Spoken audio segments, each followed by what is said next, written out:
Welcome back, my dear people. Welcome to another story here on the channel. Tonight, we're going to take a break from the outside world. Lay down, close your eyes, and let's go back to a time when time passed more slowly. While you're getting comfortable, please subscribe and comment below where you're watching and what time it is there. Close your eyes and imagine stepping through the gates of ancient Rome, where the very air around you carries stories of power, shame, and social control.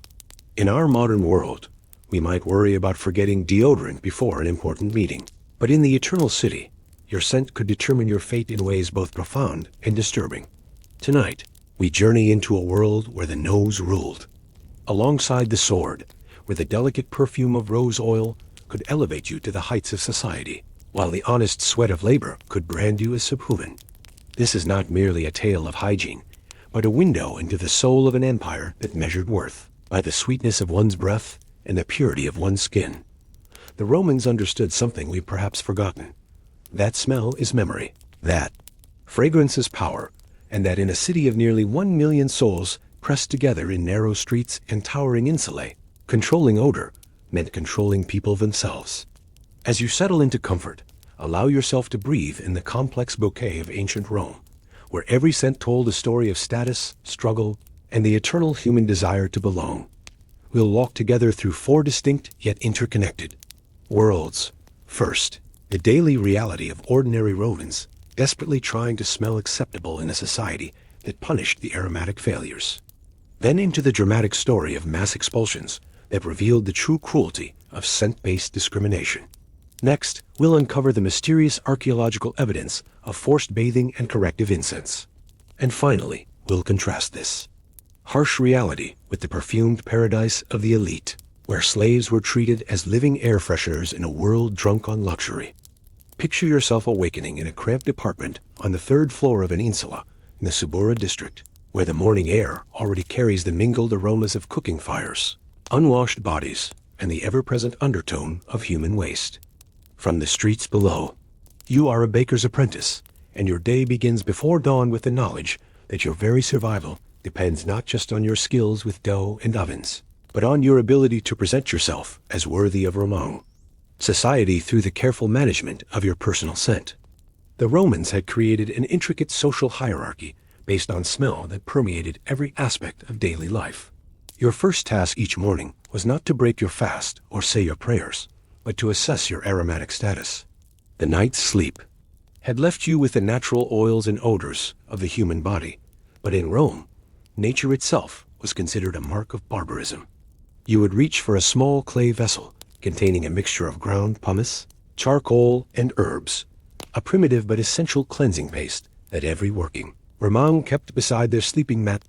As you scrubbed this gritty mixture across your skin, you were participating in a ritual that went far beyond personal hygiene.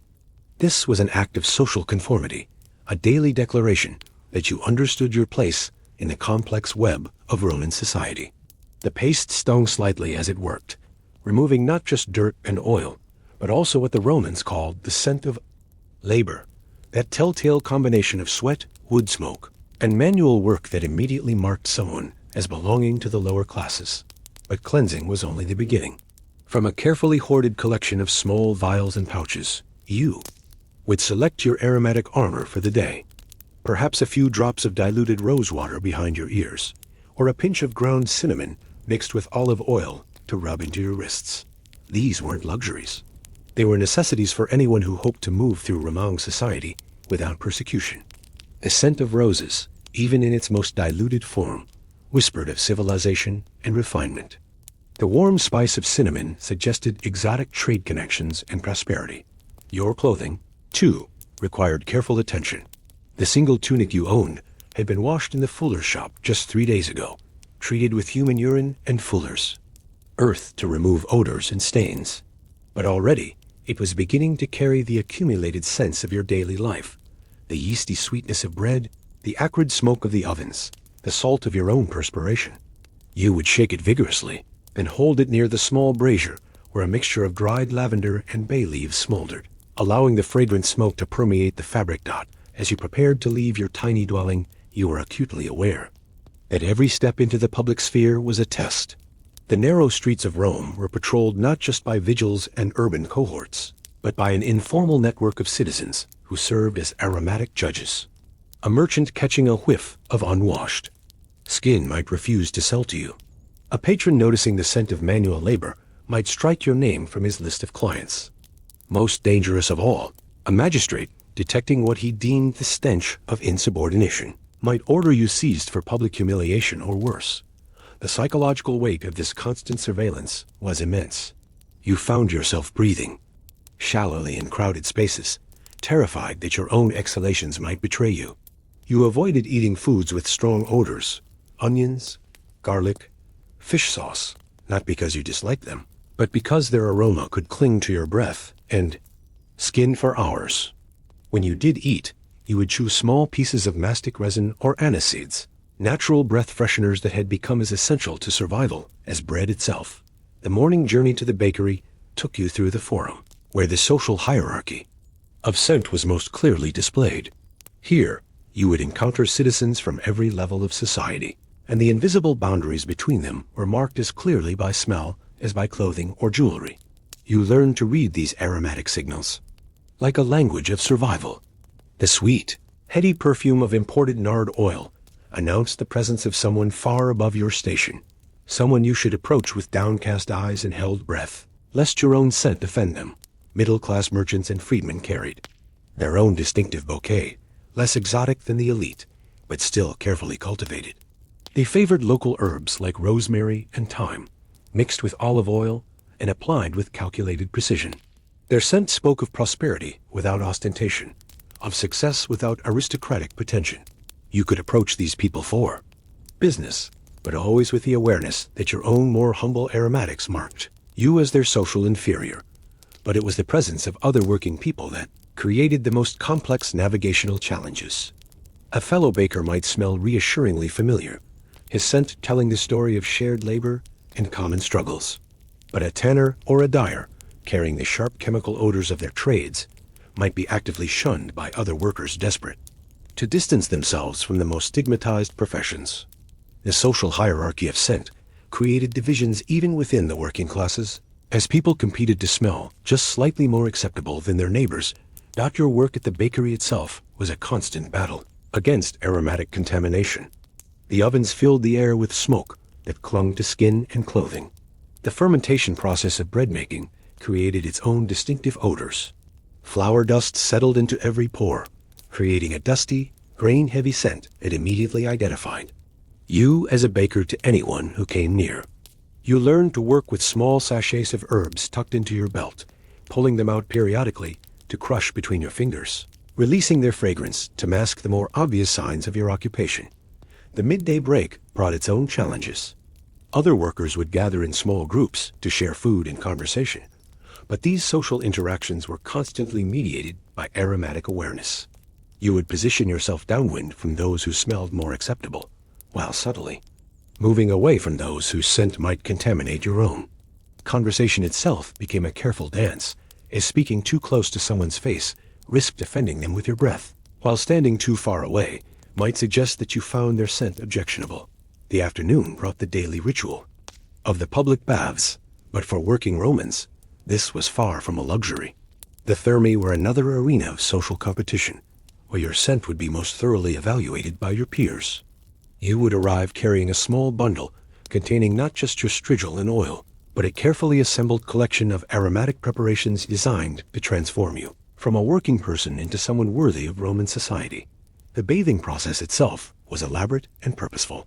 First, the caldarium, where the intense heat would open your pores and begin the process of aromatic purification.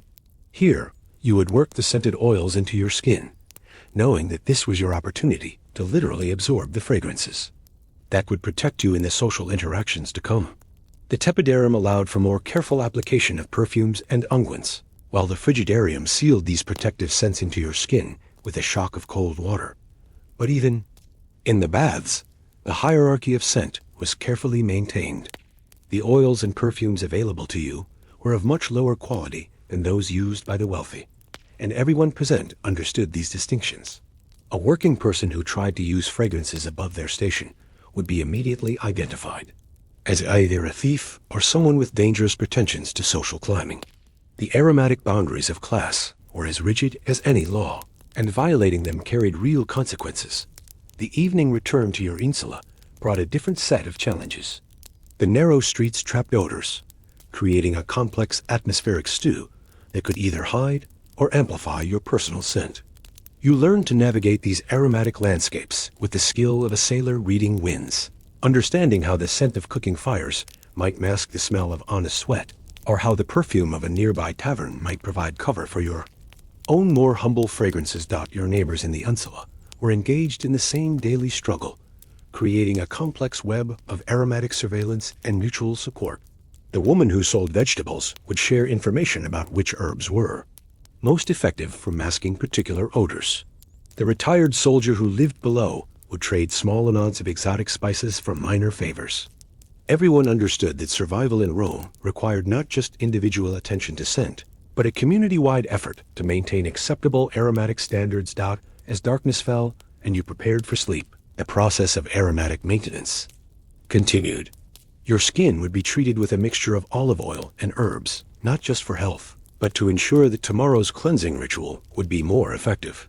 Your single tunic would be carefully hung near the window, where night air might carry away some of the day's accumulated odors. This was the daily reality for millions of Romans, a life lived in constant awareness that their scent was not just a personal characteristic, but a political statement, a mark of social worthiness, and potentially a matter of life and death. The phrase, "the scent of labor," carried with it not just description, but judgment, and in a society where that judgment could lead to punishment, exile, or worse, the careful management of personal fragrance became as essential as food, shelter, and protection from the elements. In this world, you are indeed what you smelled like, and what you smelled like determined whether you would be accepted as a member of civilized society or cast out as a barbarous threat to Roman order. The morning's careful preparations, the midday's social navigation, the evening's aromatic rituals, all of these were part of a complex survival strategy in a civilization that had weaponized the human sense of smell in ways both subtle and profound. As the seasons turned in Rome, the mechanisms of scent-based social control revealed themselves to be far more sophisticated and systematic than mere personal preference or cultural habit. The empire had developed what could only be described as an architecture of aromatic surveillance, a complex network of laws, customs, and institutions designed to monitor, regulate, and punish those whose smell suggested rebellion against Roman order. The legal framework surrounding scent began with the 12 tables themselves, though the relevant passages were often encoded in language that spoke of public decency and appropriate presentation.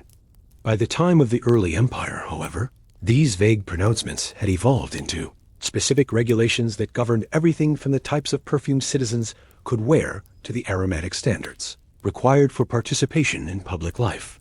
The praetors who administered these laws understood that controlling smell meant controlling the very essence of social mobility and political participation. Consider the morning ritual of the salutatio, where clients would gather at the homes of their patrons to pay respects and seek favors. This daily ceremony, which formed the backbone of Roman social and political life, was governed by strict aromatic protocols that were never written down but were understood by all participants. Clients would arrive having spent considerable time and resources preparing their scent for inspection, knowing that a patron's nose would evaluate not just their loyalty and usefulness, but their very worthiness to exist within the Roman social order. The patron himself would emerge from his private chambers carrying what the Romans called the scent of authority, a carefully composed blend of expensive perfumes that announced his power to make or break the lives of those assembled before him. This was not merely vanity, but a calculated display of dominance that worked on the most primal level of human psychology. The clients, breathing in this aromatic evidence of their patron's superiority, would be reminded with every inhalation of their own dependence and subordination. But it was the patron's reaction to his clients' scent that truly revealed the sinister nature of this system. A slight wrinkle of the nose, a barely perceptible step backward, a hand raised to cover the nostrils. These tiny gestures carried the weight of life-altering consequences. A client whose scent was deemed unacceptable might find his name struck from the patron's list. His family's access to grain distribution terminated, his children's prospects for advancement destroyed. The power of aromatic judgment was absolute and immediate, requiring no trial, no appeal, no evidence beyond the testimony of the nose. The urban praetors had developed a sophisticated understanding of how scent could be used to maintain public order. They recognized that people who smelled wrong were more likely to harbor seditious thoughts, to question authority, to challenge the natural hierarchy of Roman society. This understanding led to the creation of what historians have called the aromatic census, informal but systematic evaluations of citizens, scent that determined their eligibility for everything from jury duty to military service. Market inspectors, supposedly concerned with the quality of goods sold in Rome's vast commercial districts, had expanded their authority to include evaluation of merchants' and customers' personal scent. A fishmonger who carried too much of his trade's natural odor might find his license revoked. A customer whose breath suggested consumption of garlic or onions might be barred from making purchases in certain establishments. These weren't arbitrary cruelties, but systematic applications of aromatic control designed to enforce social conformity at the most basic level of daily life. The system extended into the realm of religion, where priests and augurs had developed elaborate protocols for determining whether petitioners were aromatic ally fit to approach the gods. The temple of Jupiter Optimus Maximus on the Capitoline Hill maintained strict scent requirements for worshippers, with designated slaves whose sole function was to evaluate approaching Romans and turn away those deemed too malodorous for divine contact. This wasn't merely about respect for the gods, but about maintaining the social order that the gods were believed to have established. Public slaves, whose job it was to maintain order in the forums and basilicas, had been trained to identify what they called the scent of insubordination, a complex aromatic profile that supposedly indicated dangerous political thoughts. Someone who smelled too much of honest labor might be planning to organize fellow workers. Someone who had neglected their daily perfuming routine might be showing contempt for Roman values. Someone who carried the aroma of foreign spices might be harboring loyalties to enemy nations. The bathhouses themselves had become nodes in this network of aromatic surveillance. The slaves who tended the furnaces and maintained the pools were required to report on the scent of bathers, noting those who arrived already too fragrant, suggesting dangerous wealth or foreign connections, or those who emerged still carrying objectionable odors, indicating either poverty or willful rejection of Roman standards. The masseurs and oil sellers who worked in the thermae served as informal agents of social control, their professional intimacy with customers' bodies giving them unprecedented access to aromatic intelligence. Women faced particularly complex challenges within this system of scent-based control. The ideal Roman matron was expected to carry what poets called the perfume of virtue, a delicate balance of floral scents that suggested both purity and fertility, refinement and accessibility. Too little fragrance might indicate poverty or neglect of feminine duties. Too much might suggest adultery or dangerous independence. The aromatic requirements for respectable women were so specific and demanding that entire industries had developed around meeting them. The prostitutes who worked in Rome's lupinaria faced the opposite challenge. They were required to smell distinctly different from respectable women, carrying heavier, more exotic perfumes that immediately identified their profession and social status. This wasn't just about marketing their services, but about maintaining the aromatic boundaries that kept Roman society's categories distinct and unchanging. A prostitute who smelled too much like a matron might be accused of impersonating a citizen. A matron who smelled too much like a prostitute might face charges of moral corruption. Children learned the rules of aromatic behavior from infancy, with parents spending considerable resources to ensure their offspring would smell acceptable to teachers, tutors, and other authority figures. Schools maintained their own scent standards, with students who arrived carrying objectionable odors being sent home or even expelled.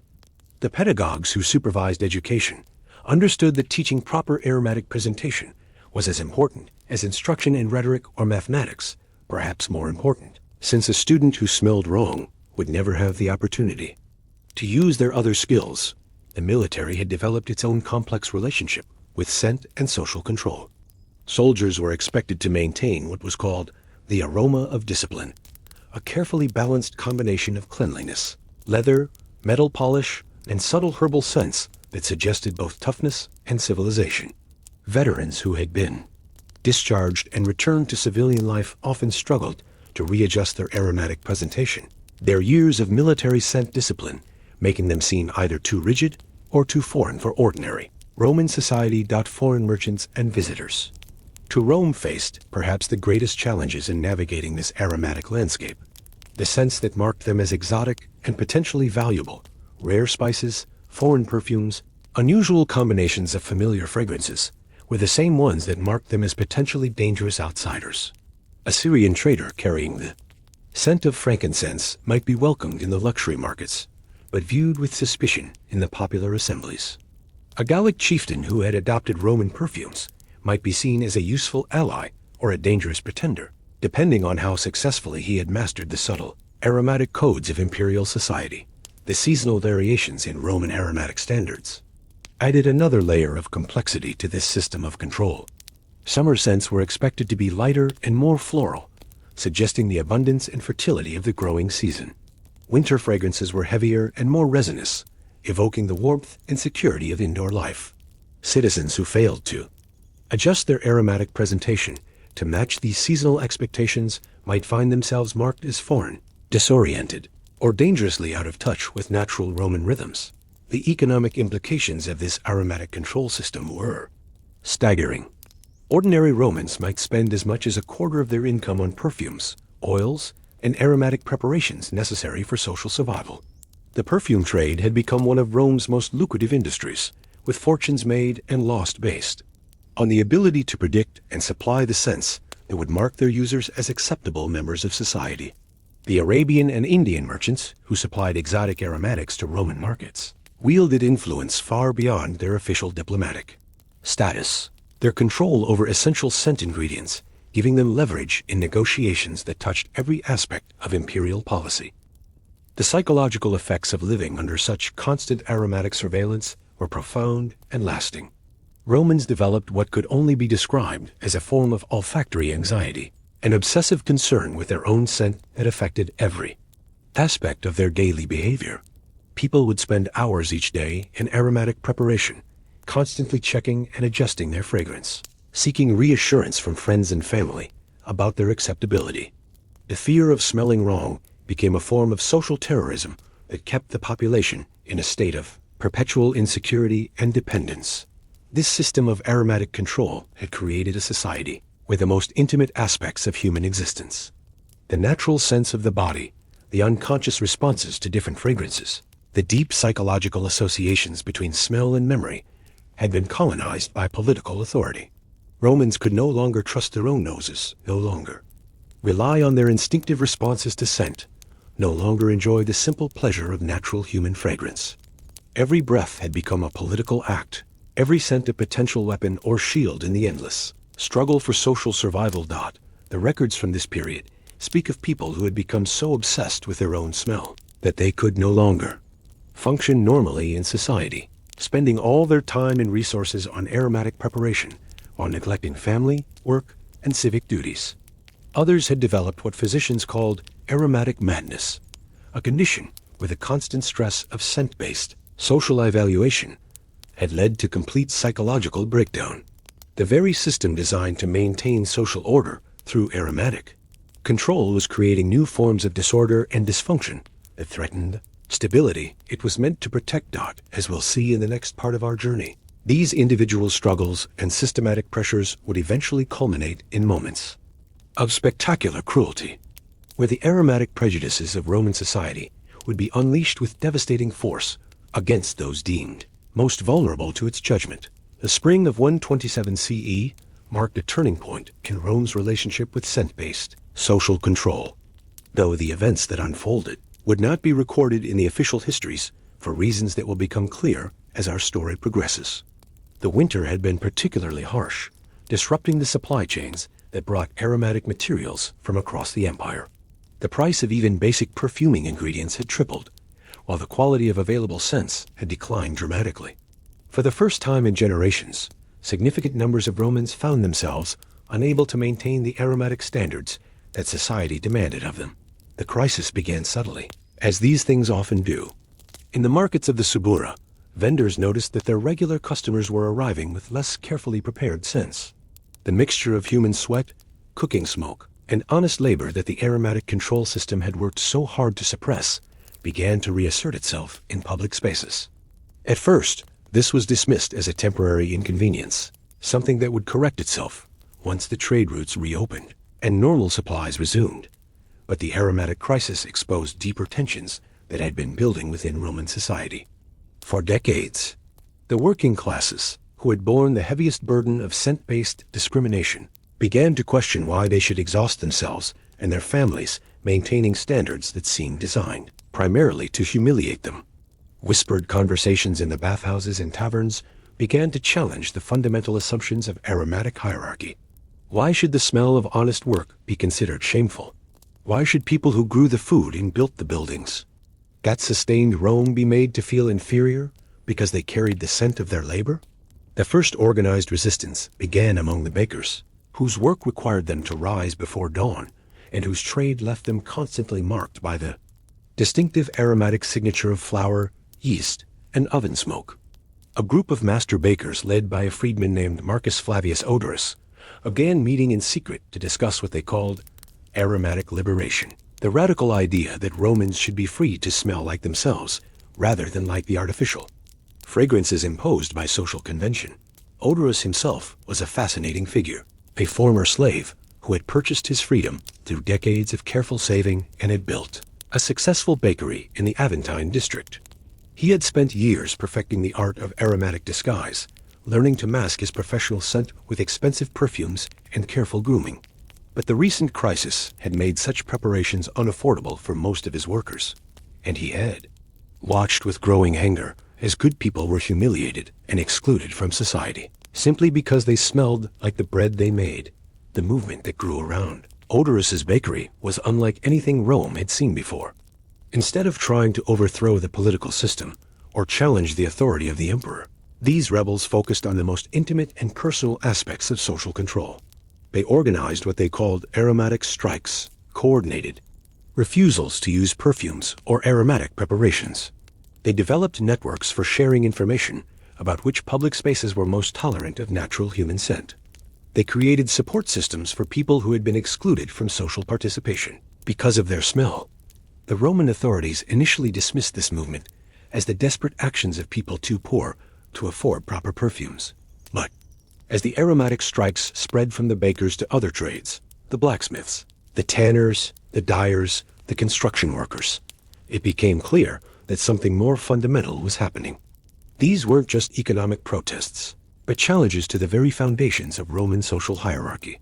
The psychological impact of these aromatic strikes was far more powerful than their organizers had anticipated. When hundreds of workers began appearing in public spaces carrying their natural scents without shame or apology, it forced other Romans to confront the artificial nature of their own aromatic presentation. Citizens who had spent years obsessing over their smell began to question whether their expensive perfumes were really necessary. Even members of the middle classes began to experiment with lighter, less elaborate aromatic preparations. The response from Rome's elite was swift and brutal. The praetors responsible for public order declared that the aromatic strikes constituted a form of assault against civilized society. New laws were passed, making it illegal to appear in public forums while carrying what they defined as offensive natural odors. The penalties were severe: fines, public humiliation, and for repeat offenders, temporary exile from the city. But the movement had already spread beyond the ability of legal measures to contain it. The aromatic strikes had revealed the inherent instability of a social system based on artificial scent requirements. When significant numbers of people refused to participate in aromatic theater, the entire performance began to collapse. The perfume merchants who had grown wealthy supplying the needs of anxious Romans found their customers disappearing. The bathhouse attendants, who had served as informal agents of aromatic surveillance, found their authority challenged by people who no longer accepted their judgment. The most dramatic confrontation occurred in the Forum Romanum itself, where Odorus and several hundred followers staged what they called a natural scent demonstration. They gathered in the early morning hours, before the official business of the day began, and simply stood together in the center of Roman public life, carrying their honest human smells without apology or concealment. The symbolic power of this act was enormous. Here were Roman citizens claiming their right to exist in public space without conforming to the aromatic standards that had been imposed upon them. The immediate response was chaos. Citizens arriving for the morning's business found themselves confronted by hundreds of people who smelled like work, like humanity, like the reality that Roman society had worked so hard to disguise. Some fled immediately, unable to cope with the sensory assault on their expectations. Others stood transfixed, perhaps remembering what it felt like to smell like themselves. Still others reacted with rage, demanding that the vigils arrest these aromatic terrorists who were polluting the sacred spaces of Roman civilization. The vigils themselves were uncertain how to respond. Their training had prepared them for political riots and criminal disturbances, but they had no protocols for dealing with people whose only crime was smelling like themselves. The demonstration was entirely peaceful. No violence, no property destruction, no threats against public officials. The only weapon these rebels carried was their own natural scent. But in Rome's artificially perfumed society, that was weapon enough that the standoff lasted for hours, with growing crowds gathering to witness this unprecedented challenge to Roman social order. The tension was palpable, as if the entire city was holding its breath, waiting to see whether the aromatic foundations of imperial society would hold or crumble. Some observers later reported a strange psychological effect as they stood breathing the natural scents of hundreds of working Romans. They experienced a kind of sensory liberation, as if they were remembering what it felt like to be human, rather than performing humanity. The resolution came when Lucius Junius Brutus Aramis, the urban praetor responsible for public order, arrived with a century of soldiers and declared the demonstration a threat to public health and safety. But even as he gave orders for the arrests to begin, something unprecedented happened. A significant number of the soldiers, many of whom came from working-class backgrounds themselves, hesitated to act against people whose only crime was refusing to hide their natural scent. This hesitation revealed the deep contradictions within Roman society's aromatic control system. The soldiers who were supposed to enforce these standards had themselves been forced to adopt artificial scents as part of their military discipline. They understood, perhaps better than anyone, the psychological violence involved in demanding that people deny their own natural smell. When ordered to arrest citizens for the crime of smelling like themselves, some soldiers found themselves unable to carry out commands that suddenly seemed arbitrary and cruel. The moment of hesitation was brief, but it was enough to reveal the ultimate fragility of a social system based on artificial aromatic standards.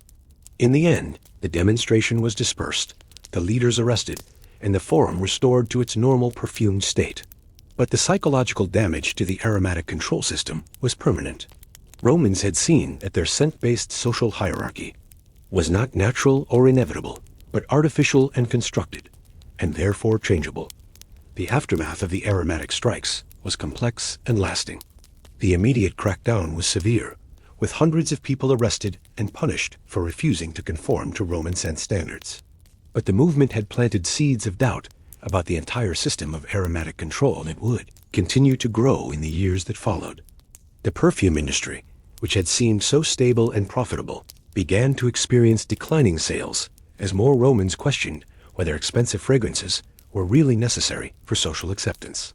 The psychological impact on individual Romans was perhaps even more significant. People who had spent years obsessing over their smell began to experiment with more natural approaches to personal scent. The bathhouses, which had served as centers of aromatic surveillance, began to develop more relaxed standards for their patrons. Even some members of the elite began to question whether their elaborate perfuming routines were worth the time, expense, and psychological stress they required. The Roman authorities recognized that the aromatic strikes had exposed a fundamental weakness in their system of social control. If people could be encouraged to reject artificial scent requirements, they might begin to question other aspects of imperial authority. The response was to double down on aromatic control, implementing even stricter standards and more severe punishments for those who failed to meet them. Marcus Flavius Odorus was born into slavery in the year 89 CE in the sprawling household of Senator Gaius Cornelius Perfumus, whose very name reflected his family's fortune, built upon the importation and distribution of exotic fragrances throughout the empire. The irony of this beginning would not be lost on those who later chronicled Odorous' transformation from a carefully scented house slave into the most dangerous aromatic revolutionary Rome had ever known. His earliest memories were suffused with the complex layering of artificial scents that defined life in an aristocratic Roman household. The senator's domus was a temple to aromatic excess, where every room carried its own carefully orchestrated fragrance profile designed to reinforce the family's status and sophistication. The atrium welcomed visitors with the gentle sweetness of rose petals scattered fresh each morning. The tablinum, where the senator conducted his business, was redolent with the masculine authority of cedar and frankincense. The family's private quarters floated in clouds of nard oil and Syrian myrrh, scents so expensive that their very presence announced the Corneli's position among Rome's elite. Young Marcus, known then simply as Odorous, began his service in this aromatic paradise as a personal attendant to the senator's youngest son, Gaius Cornelius Juvenus. His duties were precisely defined and rigorously enforced. He was to maintain his own scent at a level that complemented but never competed with his young master's fragrance. This required a delicate balance of cleanliness and subtle perfuming. It took years to master. Too little attention to his own scent, and he would offend the refined sensibilities of the household. Too much, and he would be accused of presumption above his station. The process of achieving this aromatic balance was both art and torment. Each morning before dawn, Odorous would begin his personal preparations in the slave quarters, using a carefully rationed mixture of oils and herbs provided by the household's perfume master. The scents assigned to slaves were designed to mark their status unmistakably. They carried what the Romans called the fragrance of service, a combination of lavender and common herbs that suggested cleanliness and submission without any hint of luxury or independence. But even within the rigid hierarchy of slave scents, there were subtle gradations that reflected the complex social structure of the household itself. Odorous, as a personal attendant to a family member, was permitted slightly more elaborate aromatic preparations than the kitchen slaves or stable hands. This privilege came with its own burden of anxiety, as he constantly had to navigate the narrow space between insufficient and excessive fragrance, knowing that either mistake could result in punishment or demotion. The senator's household maintained what amounted to an aromatic laboratory, where the family's perfume master, a Greek freedman named Nicias, experimented with new combinations of scents and oversaw the complex logistics of fragrance distribution throughout the household. Nicias became an unlikely mentor to young Odorous, recognizing in the boy an unusual sensitivity to aromatic nuance and a genuine curiosity about the chemistry of scent creation. Under Nicias's guidance, Odorous learned the secrets of aromatic alchemy that few slaves were ever permitted to know. He discovered how different combinations of oils could create entirely new fragrances, how the timing of application could alter a scent's impact, and how environmental factors like humidity and temperature could enhance or diminish a fragrance's effectiveness. More importantly, he began to understand the psychological mechanisms by which scent influenced human behavior and social relationships. This education was both liberating and deeply troubling. As Odorous's knowledge of aromatic manipulation grew, he began to see how the scent-based hierarchy of Roman society was not natural or inevitable, but carefully constructed and maintained through deliberate psychological manipulation. He realized that his own fragrance of service was designed not just to mark his status, but to make him feel inferior, to remind him with every breath that he was property rather than a person. The turning point in Odorous's understanding came during his 15th year, when he was assigned to accompany young Gaius Cornelius on a tour of the family's perfume warehouses in the Port District. For the first time, he saw the vast industrial infrastructure that supported Rome's aromatic obsessions, the hundreds of slaves who processed raw materials from across the empire, the complex storage systems that preserved delicate fragrances, the accounting methods that tracked the movement of scents worth more than their weight in gold. But it was in the workers' quarters adjacent to these warehouses that Odorous experienced his first moment of aromatic awakening. Here, away from the carefully controlled environment of the senator's household, he encountered slaves and freedmen who smelled like themselves, like sweat and labor and humanity. The shock of this encounter was profound. After years of living In an artificially perfumed world, the honest scent of working people struck him with an almost physical force. The warehouse. Workers he met that day told him stories that would haunt him for the rest of his life. They spoke of friends and family members who had been punished, sold, or even killed for aromatic violations. They described the psychological torture of being forced to mask their natural scent with fragrances that marked them as inferior. They shared whispered rumors of other slaves who had tried to resist the aromatic control system and had simply disappeared, their fates unknown, but presumably terrible. These conversations planted the first seeds of what would eventually become Odorous' revolutionary consciousness. He began to question not just his own position within the aromatic hierarchy, but the entire system that made such a hierarchy seem natural and necessary. Why should some people be permitted to smell like expensive perfumes while others were forced to carry the fragrance of service? Why should a person's worth be determined by their ability to afford and apply artificial scents? Why should the honest smell of labor be considered shameful, while the artificial fragrances of the idle rich were celebrated? The development of these questions was gradual and dangerous. Odorous could not risk expressing his doubts openly, as any hint of rebellion would have resulted in severe punishment or sale to a harsher master. Instead, he began a careful campaign of aromatic experimentation, subtly testing the boundaries of what was acceptable while gathering information about how the scent control system actually functioned. He learned to read the complex social signals embedded in different fragrances, understanding how slight variations in scent could communicate everything from political allegiances to sexual availability. He discovered the economic mechanisms that kept ordinary Romans trapped in cycles of aromatic dependency, spending money they couldn't afford on perfumes they didn't need in order to meet social standards they had no role in creating. Most importantly, he began to understand how aromatic control was used to prevent social solidarity, keeping different groups of oppressed people separated by artificial scent barriers that made cooperation difficult or impossible. The senator's household provided Odorous with an ideal laboratory for studying these mechanisms. As a trusted slave with access to the family's private spaces, he could observe how aromatic manipulation was used to maintain power relationships even within the elite. He watched as the senator used specific perfumes to signal his moods to his household, creating an atmosphere of anxiety or approval that controlled everyone's behavior without a word being spoken. He saw how the senator's wife used scent to compete with other aristocratic women, engaging in aromatic warfare that consumed vast resources while accomplishing nothing productive. But it was his observation of how visitors to the household were treated based on their scent that crystallized Odorous' understanding of aromatic injustice.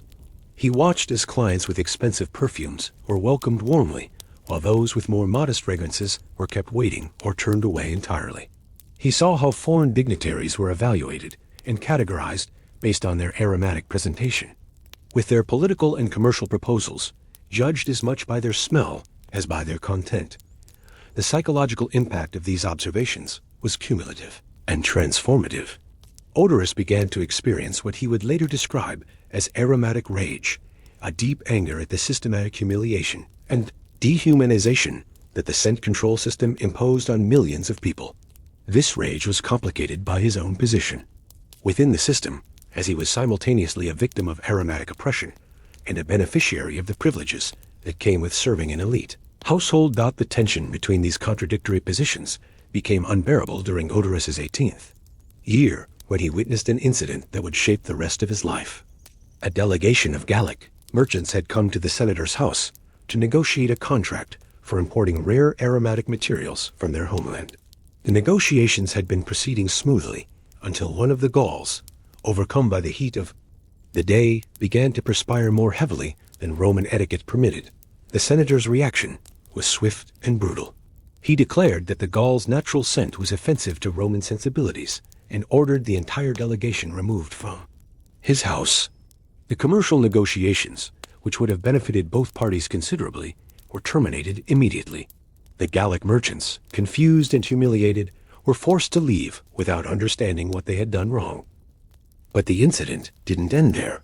The senator, apparently feeling that his reputation had been contaminated by exposure to unacceptable scent, ordered a ritual purification of his entire household.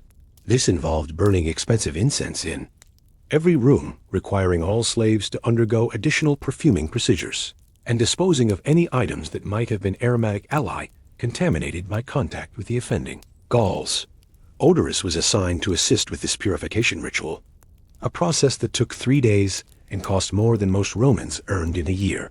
As he helped burn precious aromatic materials to cleanse the household of the contamination caused by a man's honest sweat, he experienced a moment of perfect clarity about the insanity and injustice of the system he served, the waste involved. In this aromatic purification was staggering, but what truly horrified Odorous was the psychological violence of the entire episode. The Gallic merchants had been reduced to non-persons because their natural human scent had been deemed unacceptable by Roman standards. Their dignity, their commercial value, their basic humanity had all been negated by the simple fact that they smelled like themselves rather than like expensive perfumes. This incident marked the beginning of Odorous's transformation from an obedient slave into a revolutionary. He began to keep detailed mental records of the aromatic injustices he witnessed, building a comprehensive understanding of how the scent control system functioned and where its vulnerabilities might lie. He started to make contact with other slaves and freedmen who shared his doubts about aromatic hierarchy, carefully building a network of people who might be willing to resist if the opportunity arose. The senator, ironically, contributed to Odorous's revolutionary education by assigning him to accompany family members on visits to other elite households. These experiences provided Odorous with a comprehensive view of how aromatic control operated across Roman society. As he observed the same patterns of scent-based discrimination and manipulation in household after household, he learned that the aromatic standards imposed on slaves and freedmen varied somewhat from family to family, but the underlying logic was always the same. People of lower status were required to smell like their inferiority, while those of higher status used expensive fragrances to reinforce their dominance. The specific scents might differ, but the psychological violence was constant. More troubling still, Odorous discovered that many elite Romans had become so accustomed to artificial fragrances that they had lost the ability to tolerate natural human scent entirely. They experienced genuine physical discomfort when exposed to the honest smell of working people, a conditioning that made them incapable of seeing the humanity in those they oppressed. The aromatic control system had damaged not just its victims, but its beneficiaries as well. The transition from private awakening to public action proved more complex and dangerous than Marcus Flavius Odorous had anticipated when he first rejected his former master's offer of comfortable complicity.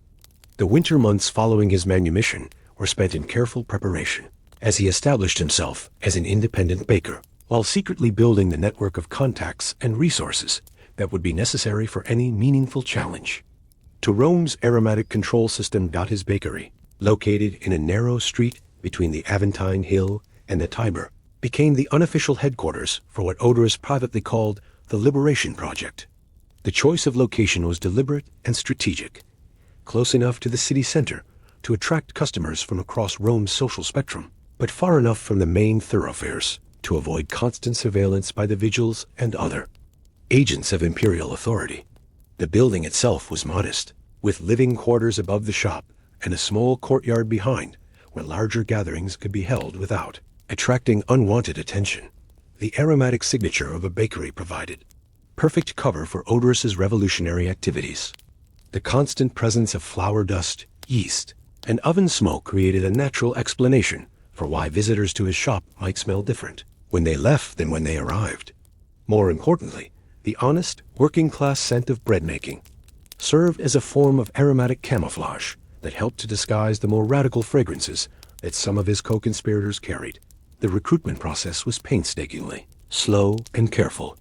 Odorous had learned from his years in the senator's household that Roman society was riddled with informants, and that the aromatic control system had created its own network of surveillance based on scent-based social policing.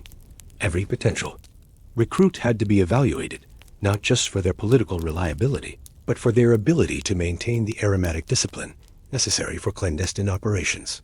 The first members of what would eventually become known as the Aromatic Liberation Front were drawn from Odorous's own trade. Bakers, millers, and grain merchants formed the core of the organization, united by their shared experience of aromatic discrimination and their economic vulnerability to to scent-based social exclusion. These were people who understood, in the most visceral way possible, how the Roman system used smell to maintain class boundaries and limit social mobility. But Odorus's vision extended far beyond his own trade.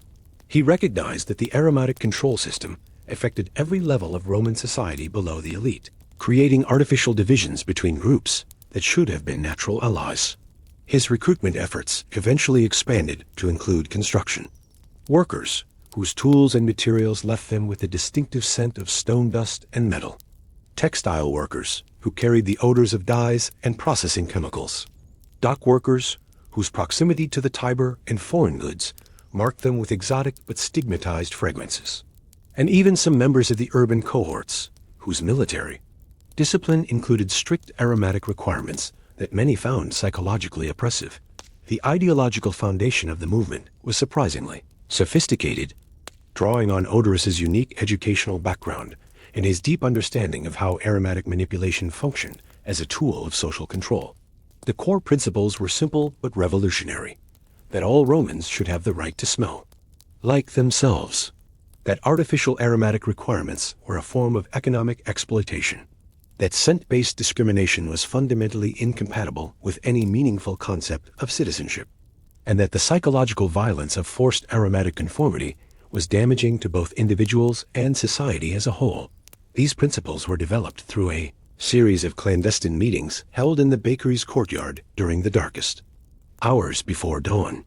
The timing was crucial, as it allowed participants to gather and disperse before the normal business of the day began, reducing the risk of detection.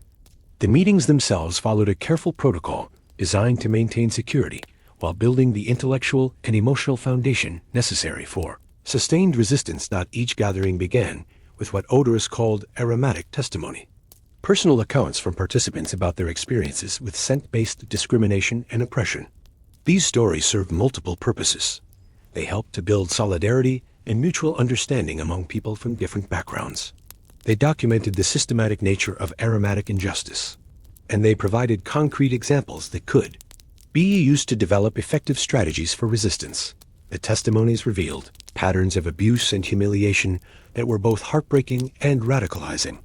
A construction worker described being forced to sleep outdoors because his landlord deemed his work scent unacceptable for indoor habitation. A textile dyer spoke of watching his daughter excluded from school because her clothes carried traces of her father's trade. A dock worker related how his wife had left him because the social stigma of his occupation-related scent made her unable to maintain relationships with other women in their neighborhood. But perhaps the most powerful testimonies came from former slaves and freedmen, who described the psychological trauma of being forced to mask their humanity with artificial fragrances, designed to reinforce their inferior status. These accounts revealed the aromatic control system as a form of ongoing violence that continued to damage people long after their formal liberation from slavery. The requirement to maintain artificial scents appropriate to their social position meant that freedom from legal bondage did not translate into freedom from aromatic oppression. As the movement grew, Odorus began to develop more ambitious plans for public action. The aromatic strikes that had begun spontaneously in various workshops and markets suggested that there was widespread popular support for resistance to scent-based social control. But these individual acts of defiance, while symbolically important, had failed to create the kind of systematic pressure necessary to force meaningful change in Roman policy. Odorus envisioned a coordinated campaign that would simultaneously challenge the aromatic control system at multiple levels of Roman society. The plan involved carefully orchestrated public demonstrations designed to make visible the artificial nature of scent-based social hierarchy, economic boycotts targeting the perfume industry that profited from aromatic oppression, and the development of alternative aromatic practices that would provide people with options beyond conformity or exclusion. The gathering began in the pre-dawn darkness, as small groups of demonstrators made their way through Rome's narrow streets toward the Forum Romanum. They moved with the practiced stealth of people accustomed to avoiding unwanted attention. But on this morning, their secrecy served a different purpose. The element of surprise was crucial to their plan. By the time Roman authorities realized what was happening, hundreds of aromatic resistors would already be in position at the very heart of the empire. Marcus, Flavius Odorus arrived among them now. First wave of demonstrators, carrying a simple wooden paddle used for moving bread in and out of ovens. The tool served both practical and symbolic purposes. It identified him unmistakably as a baker, while providing a concrete representation of the honest labor that Roman society had taught him to hide. As he took his position near the rostra, the platform from which magistrates addressed the people, he could feel his heart beating with a mixture of anticipation and terror. That made his natural scent sharper and more pronounced dot the early morning air in the forum carried. Its usual complex blend of fragrances, the lingering traces of expensive perfumes from the previous day's political business, the smoky residue from sacrificial fires, the subtle sweetness of marble warmed by the rising sun. But as more demonstrators arrived, these familiar scents began to mix with something Rome had not experienced in centuries, the honest, unmasked smell of working people gathering in large numbers without shame or apology. By the time the sun cleared the eastern hills, nearly 800 Romans had assembled in the forum's central space. They arranged themselves not according to the traditional hierarchies of patron and client, but in the natural communities formed by their shared trades and neighborhoods. Bakers stood with bakers, construction workers with construction workers, textile dyers with textile dyers. For the first time in living memory, the forum's social geography was organized around human solidarity rather than aromatic privilege. The psychological impact of this gathering was immediately apparent to anyone who witnessed it. Romans passing through the forum on their normal morning business found themselves confronted with a sensory experience that challenged every assumption they held about social order and human dignity. The collective scent of 800 working people created an aromatic landscape that was both alien and profoundly familiar. Alien because such honest human smell had been systematically excluded from public spaces.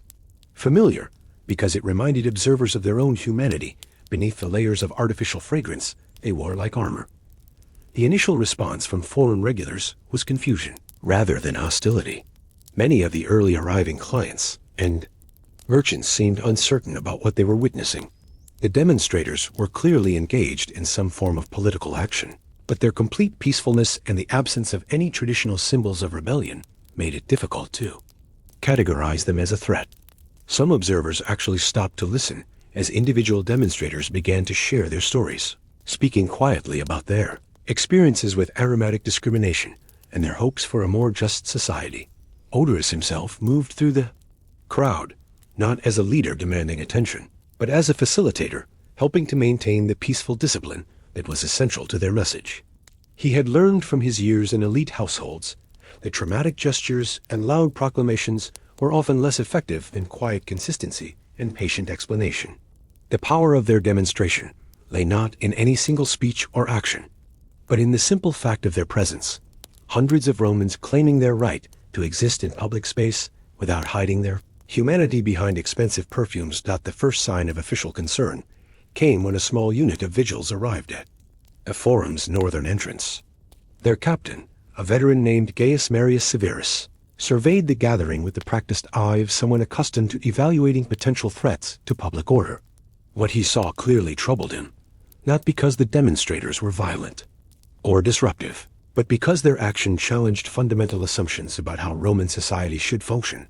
Severus approached the demonstration cautiously, accompanied by two subordinates whose visible discomfort with the concentrated, natural sense of the crowd revealed how thoroughly they had internalized aromatic hierarchy.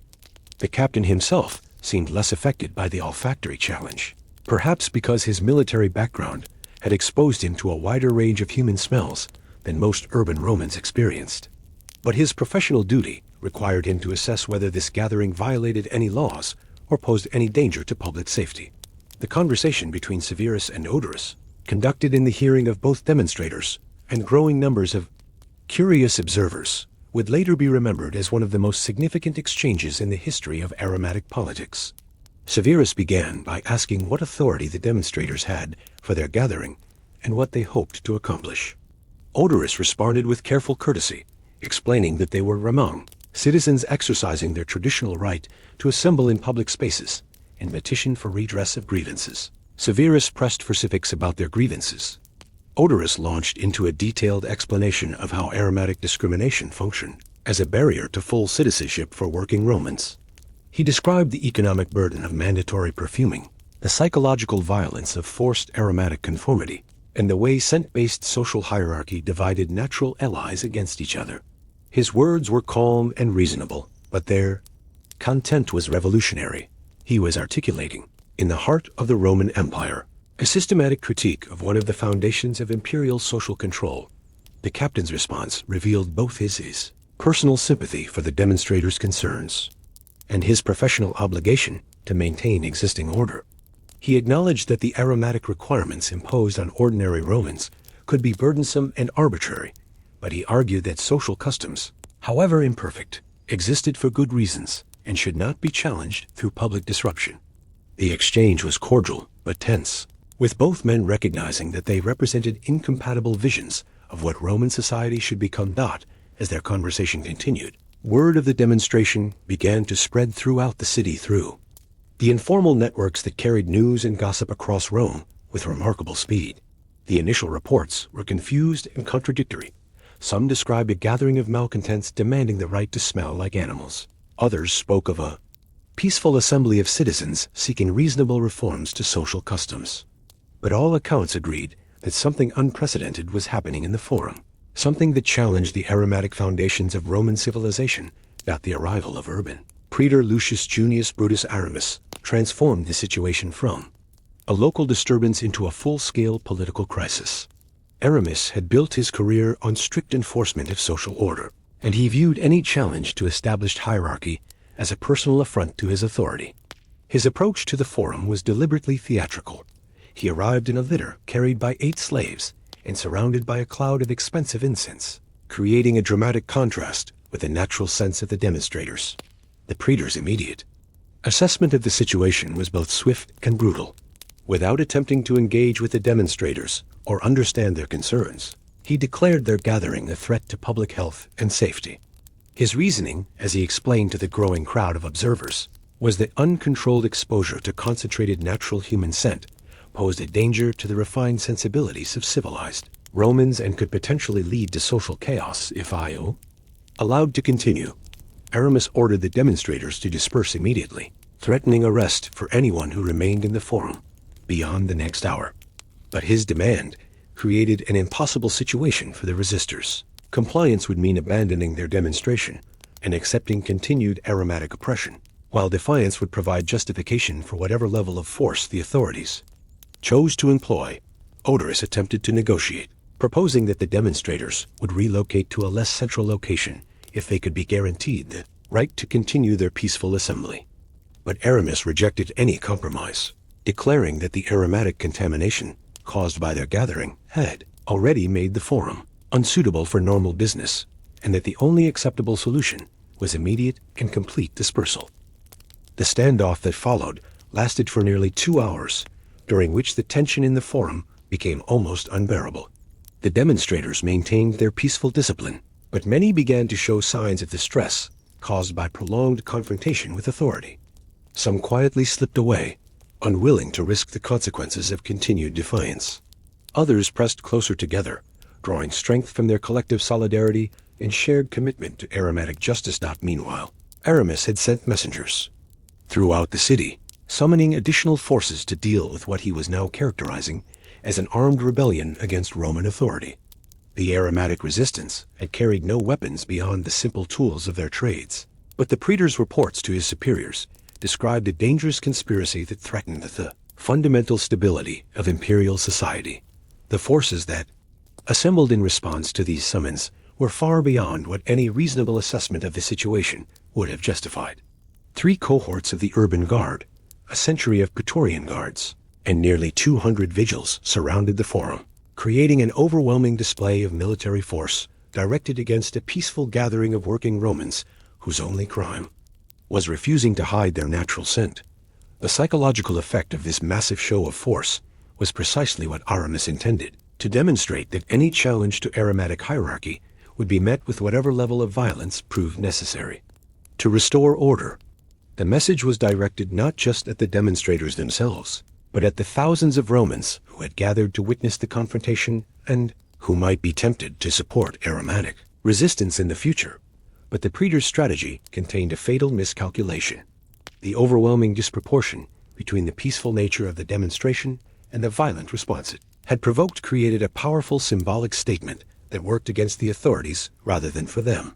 Many observers who had been skeptical about aromatic resistance found themselves sympathizing with demonstrators who were clearly being treated as enemies of the state for the simple act of smelling like themselves. The order to attack came without warning or negotiation. Aramis, apparently frustrated by the demonstrators' refusal to disperse and concerned that continued delay might allow their message to spread further, commanded his forces to clear the forum by whatever means necessary. The soldiers advanced from multiple directions simultaneously, trapping the demonstrators in the forum's central space with no possibility of retreat or escape. Beneath the familiar ruins of Roman baths and temples, modern archaeologists have uncovered evidence of a parallel infrastructure that the ancient sources barely mention, a network of specialized facilities designed not for pleasure or worship, but for the systematic enforcement of aromatic conformity. These discoveries have revolutionized our understanding of how deeply the scent control system penetrated Roman society, revealing institutional mechanisms for forced bathing, corrective, perfuming, and aromatic punishment that operated alongside the more visible structures of imperial administration. The first hints of this hidden infrastructure emerged during excavations beneath the baths of Caracalla in the 1990s, when Italian archaeologists discovered a series of chambers that didn't conform to the standard layout of Roman thermae.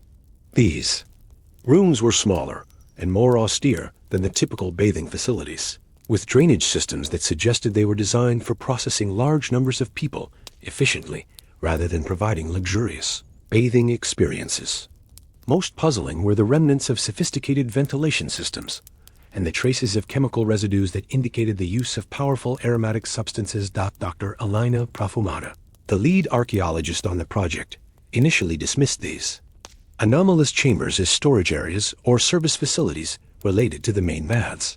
But as the excavation progressed and more unusual features came to light, she began to suspect that these rooms had served a very different purpose. The discovery of iron rings set into the walls, drainage channels designed to handle large volumes of liquid, and specialized furnaces for burning aromatic materials suggested facilities designed for compulsory rather than voluntary bathing. Breakthrough in understanding came when chemical analysis of residue found in the floor drains revealed the presence of compounds that had no place in normal bathing facilities. The team found traces of harsh alkaline substances that would have been painful in contact with human skin, combined with the remains of exotic aromatic materials that would have been far too expensive for routine use in public baths. Most disturbing were the organic compounds that suggested the regular processing of large numbers of human bodies under conditions that were neither gentle nor voluntary. Parallel discoveries at other sites throughout the former Roman Empire began to reveal the scope of this hidden infrastructure. Beneath the Forum Boreum in Rome, excavators found a complex of chambers that appeared to be designed for mass aromatic processing, with channels for heating scented oils and sophisticated systems for distributing aromatic smoke throughout enclosed spaces. Similar facilities were uncovered beneath major bathhouses in Lyon, York, and Ephesus, suggesting that forced aromatic treatment was a standard feature of Roman urban planning rather than an isolated phenomenon. The most revealing discoveries came from the site of the ancient Cloaca Maxima, Rome's great sewer system, where archaeologists found evidence of specialized disposal methods for the byproducts of forced aromatic processing.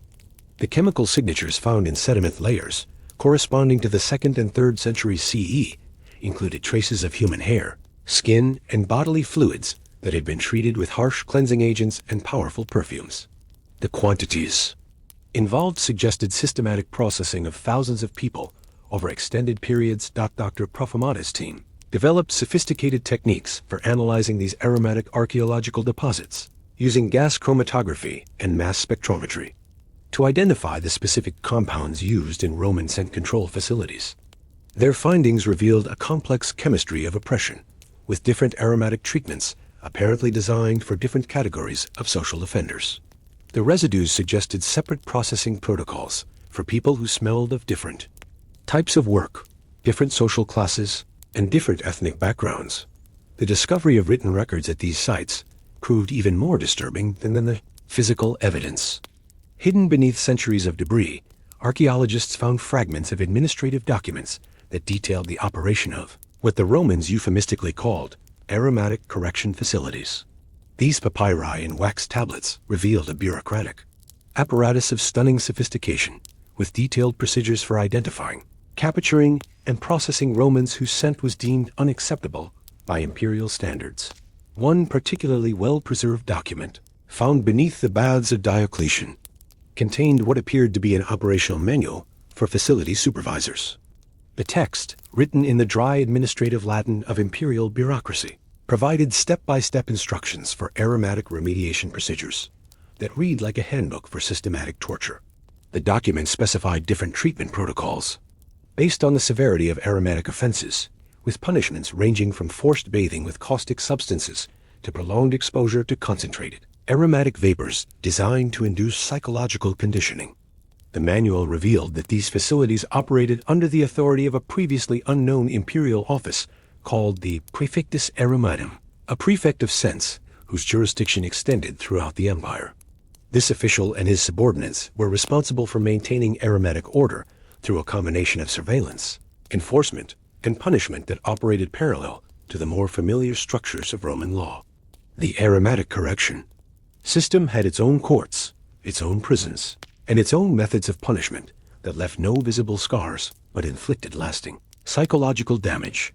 Archaeological evidence from the facilities themselves corroborated the documentary sources in disturbing detail. The specialized furnaces found at these sites were designed to burn aromatic materials at specific temperatures and for precise durations, creating atmospheric conditions that would be deeply unpleasant for human occupants. The ventilation systems could be sealed to trap aromatic vapors in enclosed spaces, forcing subjects to breathe concentrated doses of perfumes and incense until they submitted to the psychological conditioning process. The most chilling discoveries were the holding cells, where people awaited aromatic processing. These chambers were small, cramped, and designed to maximize psychological pressure through sensory manipulation. The walls were coated with materials that absorbed and held scents, creating aromatic environments that would remind prisoners of their supposed crimes while they waited for correction. Some cells showed evidence of having been deliberately contaminated with the most stigmatized odors in Roman society: the smell of certain trades, ethnic groups, or social classes that were considered particularly offensive. Dr. Perfumata's analysis of the human remains found at these sites revealed the physical toll of forced aromatic correction. Skeletons showed evidence of chemical burns consistent with exposure to harsh cleansing agents, while chemical analysis of bone and tooth enamel revealed the systematic absorption of foreign aromatic compounds over extended periods. Many of the remains belonged to young people, suggesting that aromatic correction often targeted children and adolescents, whose scent habits were considered malleable. The geographic distribution of these facilities provided insights into how aromatic control functioned as a tool of imperial administration. The largest and most sophisticated correction centers were located in Rome itself, with smaller facilities in major provincial cities and frontier posts. This network allowed the imperial government to maintain aromatic standards throughout the empire, ensuring that Roman citizens in Britain smelled as similar as possible to those in Syria or Egypt. The seasonal operation of these facilities revealed another layer of the aromatic control system's sophistication. Chemical analysis showed that different aromatic treatments were used at different times of year, corresponding to the seasonal scent preferences documented in literary sources. The correction facilities adapted their protocols to match the aromatic calendar of Roman society, ensuring that people processed during winter months would carry scents appropriate to that season, while those corrected in summer would be given fragrances that matched warm weather expectations. The evidence suggested that forced aromatic correction was not a rare punishment for serious crimes, but a routine part of Roman social administration. Thousands of people passed through these facilities each year, representing a significant portion of the urban population. The scale of the operation required substantial investment in infrastructure, personnel, and aromatic materials, indicating that scent control was considered a core function of imperial government rather than a peripheral concern. Among the most haunting discoveries in Dr. Perfumata's excavations were the personal artifacts and human remains that told individual stories of suffering within the vast machinery of aromatic correction. These fragments of personal experience, preserved in the archaeological record through accident or intention, provide intimate glimpses into the human cost of Rome's systematic scent control. Each artifact represents not just historical evidence, but a voice crying out across centuries from the depths of vice, institutional cruelty. The most compelling discoveries were found in what archaeologists initially designated as Chamber Complex, 7 inches beneath the baths of Caracalla. This facility appeared to have been designed for processing high-value prisoners, people whose social status or political connections required more careful handling than the routine aromatic correction applied to ordinary citizens. The chambers were larger and better appointed than the standard correction facilities, but the evidence of what occurred within them was no less disturbing. In the corner of one chamber, hidden beneath a loose floor stone, archaeologists discovered a small collection of personal items that had apparently been concealed by a prisoner during the correction process. The cache included a bone hairpin carved with delicate patterns, a small piece of amber containing an ancient insect, and most remarkably, a wax tablet bearing scratched Latin text that recorded one woman's experience of forced aromatic conditioning. The tablet, which Dr. Profumada's team designated as Testimony Fragment Alpha, contained what appeared to be a personal diary or letter written in desperate circumstances. The handwriting was irregular and cramped, suggesting it was composed in secret and under considerable stress. The text, when translated, revealed the systematic psychological torture that characterized the correction process. 3rd day in the Mai. Cedar chamber. They burn the Syrian incense continuously now, so thick I can taste nothing else. My clothes were taken yesterday, replaced with fabric soaked in rose oil that makes my skin burn. The supervisor says I must learn to love the scent of civilization, that my natural smell is an insult to the gods. I think of my daughter and try to remember what she smells like when she sleeps. They say I cannot leave until I stop weeping. At the fragrance of home. Chemical analysis of the wax tablet revealed traces of cedar, Syrian frankincense, and rose oil that corroborated the writer's account of her aromatic environment. More disturbing were the salt deposits that suggested the tablet had been marked by tears, evidence of the emotional trauma that accompanied the physical aspects of aromatic correction. The amber piece in the cache proved to be even more revealing. Under microscopic analysis, the insect preserved within was identified as a species of moth native to Germanic territories, suggesting that the prisoner was either of barbarian origin or had acquired the amber through trade relationships that extended beyond the empire's borders. The amber itself showed evidence of having been handled extensively, worn smooth by nervous fingers, indicating it served as a comfort object during periods of stress.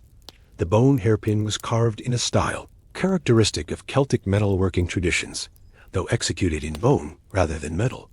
The patterns included spirals and knotwork that had spiritual significance in pre-Roman Celtic culture, suggesting that the prisoner was maintaining connection to traditional religious practices, despite the efforts to break her cultural identity.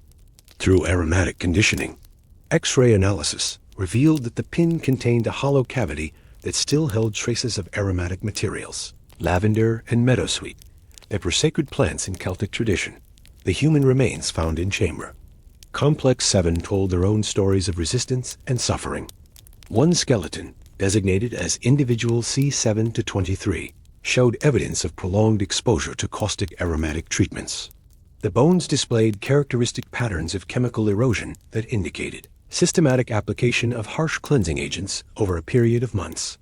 Dental analysis revealed that this person had been forced to chew aromatic herbs and resins that had worn away tooth enamel and left permanent chemical signatures in the bone structure. More revealing was the evidence of this individual's attempts to resist the correction process.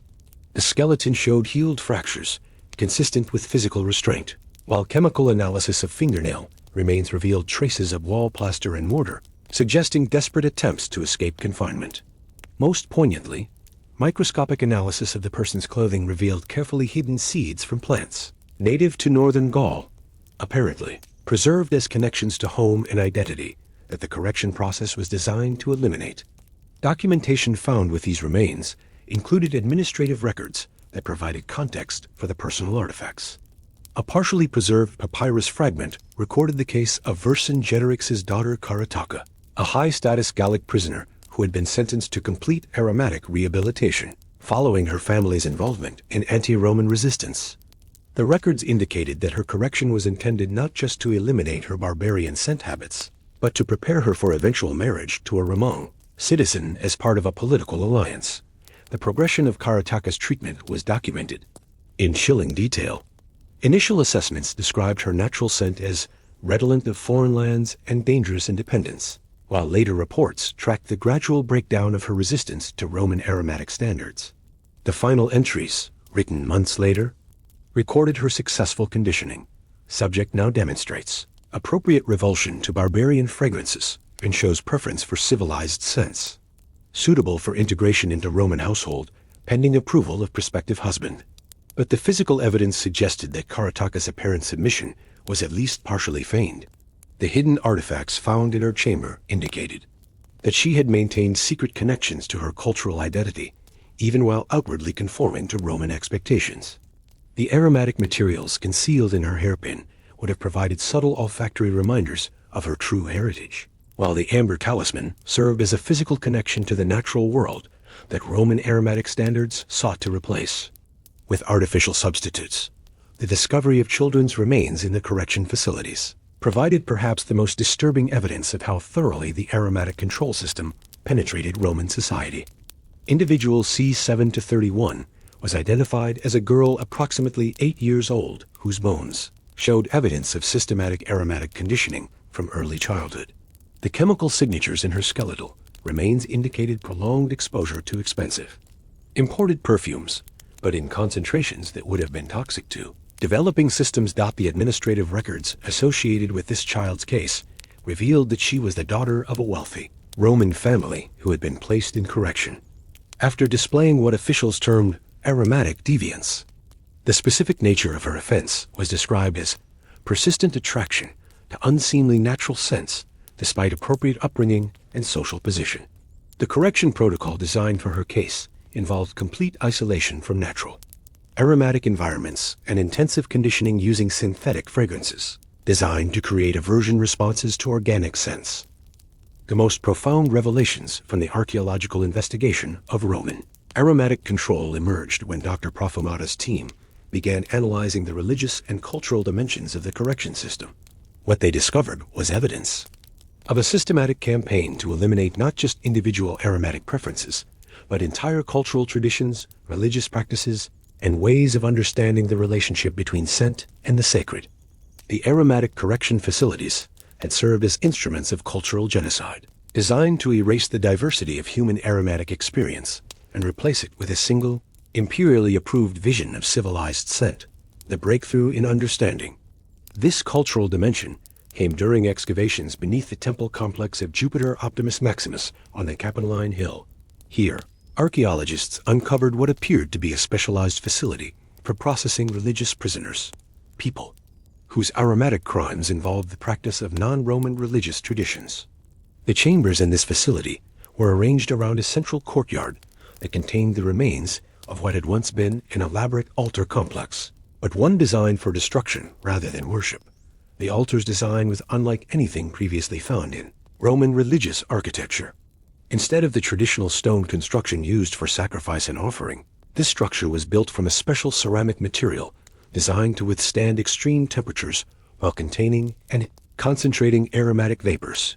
Chemical analysis of residue found throughout the altar revealed the systematic burning of religious materials from across the empire.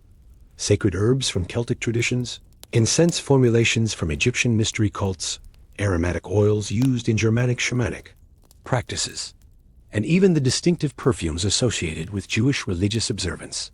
The purpose of this destruction was revealed in administrative documents found in sealed chambers beneath the altar complex. These texts, written in the formal language of imperial religious policy, outlined procedures for what they termed aromatic purification of conquered traditions. The goal was not simply to suppress foreign religious practices, but to eliminate the sensory foundations that made those practices psychologically meaningful for their practitioners. The Romans had understood something that modern scholars are only beginning to appreciate, that religious experience is fundamentally embodied, and that scent plays a crucial role in creating the psychological conditions necessary for spiritual connection. By systematically destroying the aromatic elements of conquered religious traditions, the imperial government could undermine the emotional and spiritual foundations of resistance movements that might challenge Roman authority. The evidence suggested that this aromatic religious persecution operated on multiple levels simultaneously. Individual practitioners of foreign religions were subjected to correction treatments designed to create aversion responses to their traditional sacred scents, while community religious centers were systematically stripped of their aromatic materials and subjected to ritual purification using officially approved Roman fragrances. The documentation found beneath the Capitoline complex included detailed catalogs of confiscated religious aromatic materials, organized by geographic origin and religious tradition. The scope of this collection was staggering. Thousands of entries describing sacred oils, incense formulations, aromatic herbs, and perfumed materials that had been seized from religious communities throughout the empire. Each entry included notes about the specific religious significance of the materials and recommendations for their destruction or conversion to Roman religious use. One particularly revealing document described the processing of a Celtic druid priestess who had been captured during the conquest of Britain. The text outlined a correction protocol specifically designed to eliminate her connection to the sacred groves and natural aromatic environments that were central to Druidic practice. The treatment involved prolonged confinement in chambers filled with artificial fragrances, while being forced to associate natural forest scents with physical pain and psychological distress. The goal was not just to prevent her from practicing Druidic religion, but to make it psychologically impossible for her to experience the natural world in the spiritual way that Druidic tradition required. By creating artificial aversion responses to the scents of oak, mistletoe, and wild herbs, the correction process aimed to cut her off from the sensory foundations of her religious worldview. The skeletal remains found in the religious correction facilities told stories of extraordinary suffering endured in the name of aromatic orthodoxy. Individual R14 appeared to have been a priest of Mithras, whose correction involved systematic exposure to aromatic environments designed to contradict the sensory elements of Mithraic initiation rituals. The bones showed evidence of prolonged confinement in underground chambers where artificial incense was burned continuously, creating atmospheric conditions that would make traditional Mithraic religious experience impossible. While the aromatic correction facilities processed thousands of Romans whose scent was deemed unacceptable, the elite classes of the empire inhabited a parallel universe of olfactory excess that would have seemed fantastical to ordinary citizens, struggling to afford basic perfumes for social survival. The archaeological evidence from elite Roman households reveals not just luxury, but a level of aromatic extravagance that transformed human beings into living components of elaborate scent delivery. Systems designed to maintain the sensory environment that marked the boundaries between civilization and barbarism. The most revealing discoveries of elite aromatic culture emerged from excavations at the Villa of Papyri in Herculaneum, where the sudden burial by volcanic ash in 79 CE preserved an extraordinary snapshot of aristocratic life at the height of imperial power. Unlike the correction facilities with their harsh efficiency and institutional cruelty, the villa revealed spaces designed for aromatic pleasure, so elaborate and sophisticated that they required armies of specialized slaves, whose entire existence was devoted to maintaining perfect atmospheric conditions for their masters' refined sensibilities. The villa's aromatic infrastructure began with the slaves themselves, who served as living components in a complex system of scent delivery and atmospheric control. Archaeological analysis of the servants' quarters revealed evidence of systematic aromatic conditioning that transformed human beings into specialized aromatic instruments. Different slaves were assigned specific aromatic roles based on their physical characteristics, age, gender, and the particular scent requirements of different areas within the household. The most prized of these human aromatic devices were young slaves designated as aromatic carriers, individuals whose bodies were systematically perfumed and maintained to serve as moving sources of pleasant fragrance throughout the household. These slaves underwent daily aromatic preparation that began before dawn and continued throughout their working hours, with their skin, hair, clothing, and even breath carefully treated with expensive perfumes and aromatic preparations. The process of creating an aromatic carrier was revealed through analysis of specialized chambers found in the villa's service areas.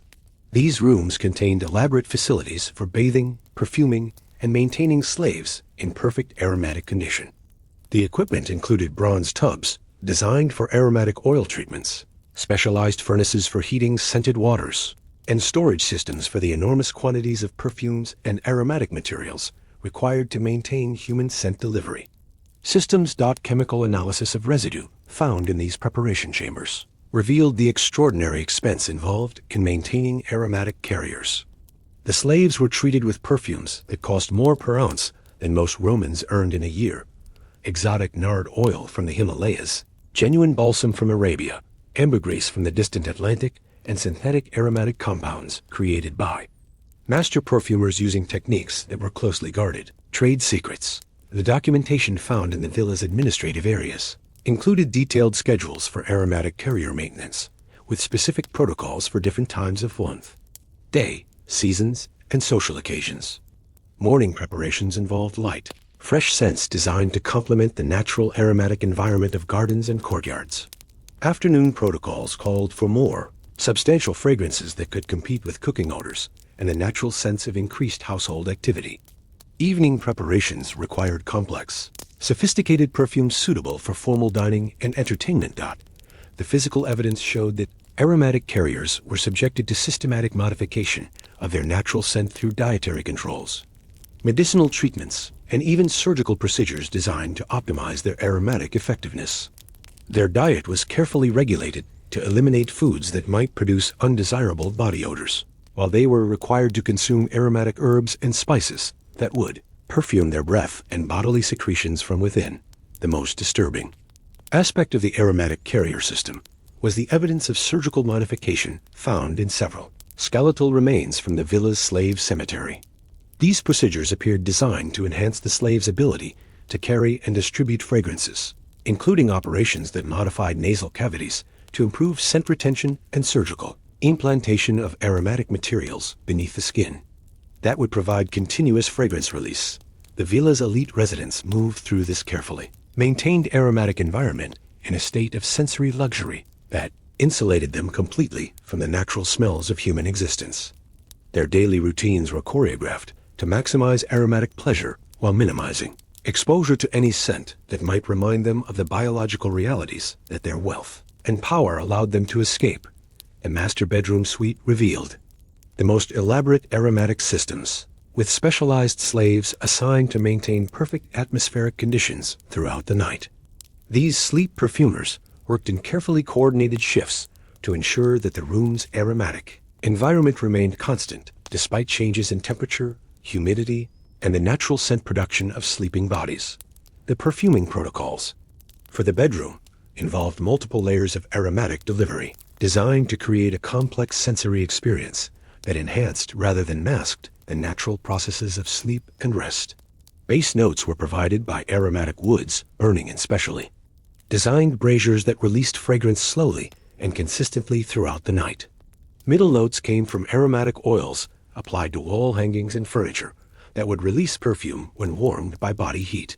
Top notes were delivered through fresh flower petals and herb sachets that were replaced multiple times during the night by slaves trained to move silently through the darkened room. The dining areas revealed even more sophisticated aromatic orchestration, with different fragrances designed to complement specific courses and enhance the overall sensory experience of elaborate meals.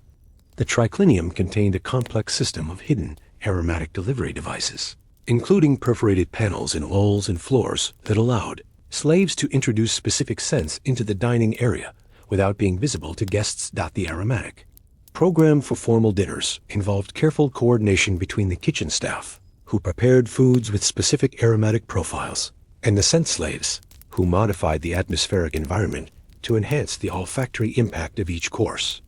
Different wines were served with complementary aromatic environments, while the conversation topics were apparently chosen partly based on their compatibility with the evening's aromatic theme.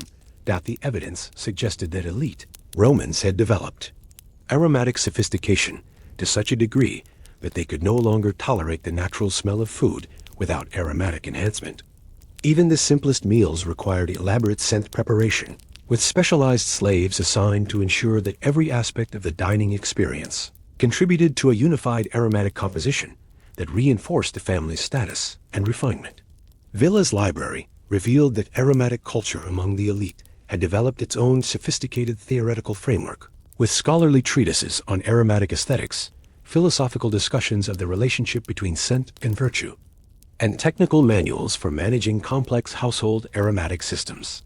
These texts treated aromatic manipulation as a legitimate form of artistic expression, with detailed discussions of aromatic composition, scent harmony, and the psychological effects of different fragrance combinations.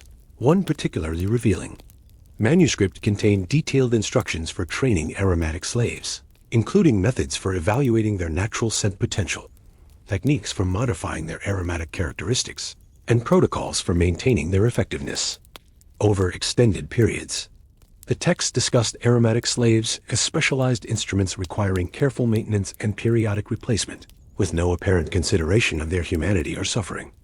The garden areas of the villa revealed another dimension of elite aromatic culture, with elaborate botanical arrangements designed not just for visual beauty, but for complex scent orchestration throughout the growing season. Different plants were arranged to provide coordinated aromatic experiences that changed with the weather, time of day, and seasonal progression. The garden design included hidden chambers where slaves burned specialized incense to enhance natural plant fragrances during important social events. The most elaborate aromatic display spaces were the reception halls where the villa's owners entertained important guests and conducted political business.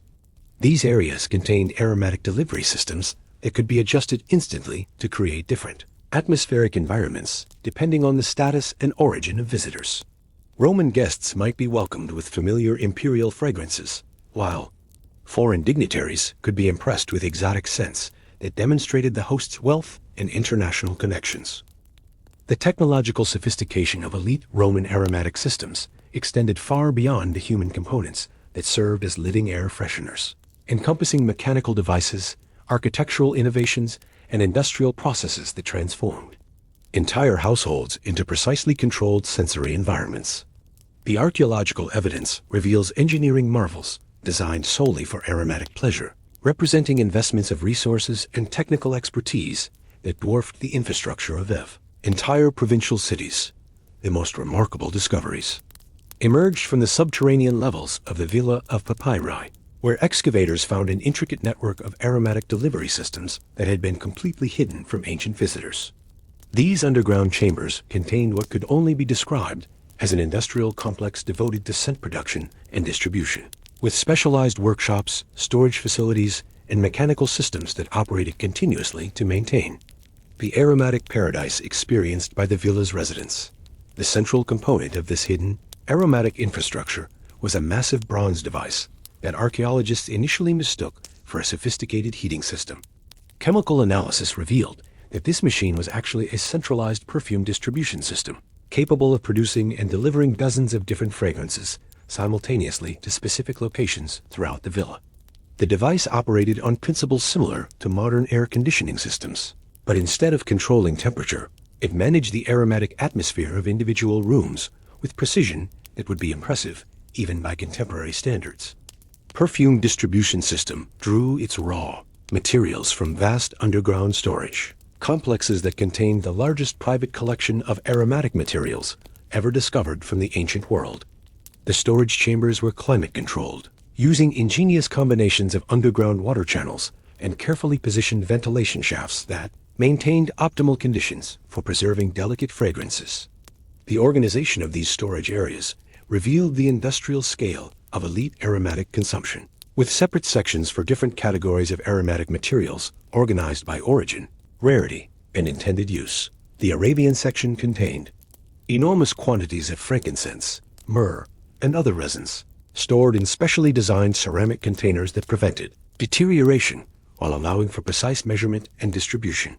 The Indian storage areas held rare nard oil, sandalwood, and exotic spices, while the Egyptian chambers contained the specialized aromatic materials used in religious ceremonies and medical treatments. Even more impressive was the synthetic section, where Roman perfumers had developed artificial aromatic compounds that mimicked or enhanced natural scents. using chemical processes that represented the cutting edge of ancient technological development. The documentation found in these storage areas included detailed inventories that revealed the staggering economic scale of elite aromatic consumption. A single household might maintain aromatic materials worth more than the annual tax revenue of a small province, with regular shipments arriving from across the known world to replenish supplies. The logistical complexity of maintaining such diverse aromatic inventories required sophisticated planning and coordination that rivaled military supply operations. The production workshops discovered beneath the villa contained evidence of specialized aromatic manufacturing that had never been documented in ancient sources. Master perfumers worked in laboratory-like conditions to create custom fragrances designed for specific members of the household, particular social occasions, and even individual rooms within the villa. These workshops contained precision measuring devices, distillation equipment, and chemical apparatus that demonstrated scientific approaches to aromatic creation that were far more advanced than historians had previously recognized. The most sophisticated workshops were dedicated to what the Romans called aromatic architecture, the creation of scent environments that were integrated into the physical structure of buildings. These specialists developed techniques for incorporating aromatic materials into wall plasters, floor mosaics, and decorative elements that would release fragrance continuously for years without requiring maintenance. The chemical analysis revealed that even the marble surfaces in elite areas had been treated with aromatic compounds that would activate when warmed by sunlight or touched by human hands. The mechanical systems that distributed aromatic materials throughout the villa represented remarkable feats of ancient engineering.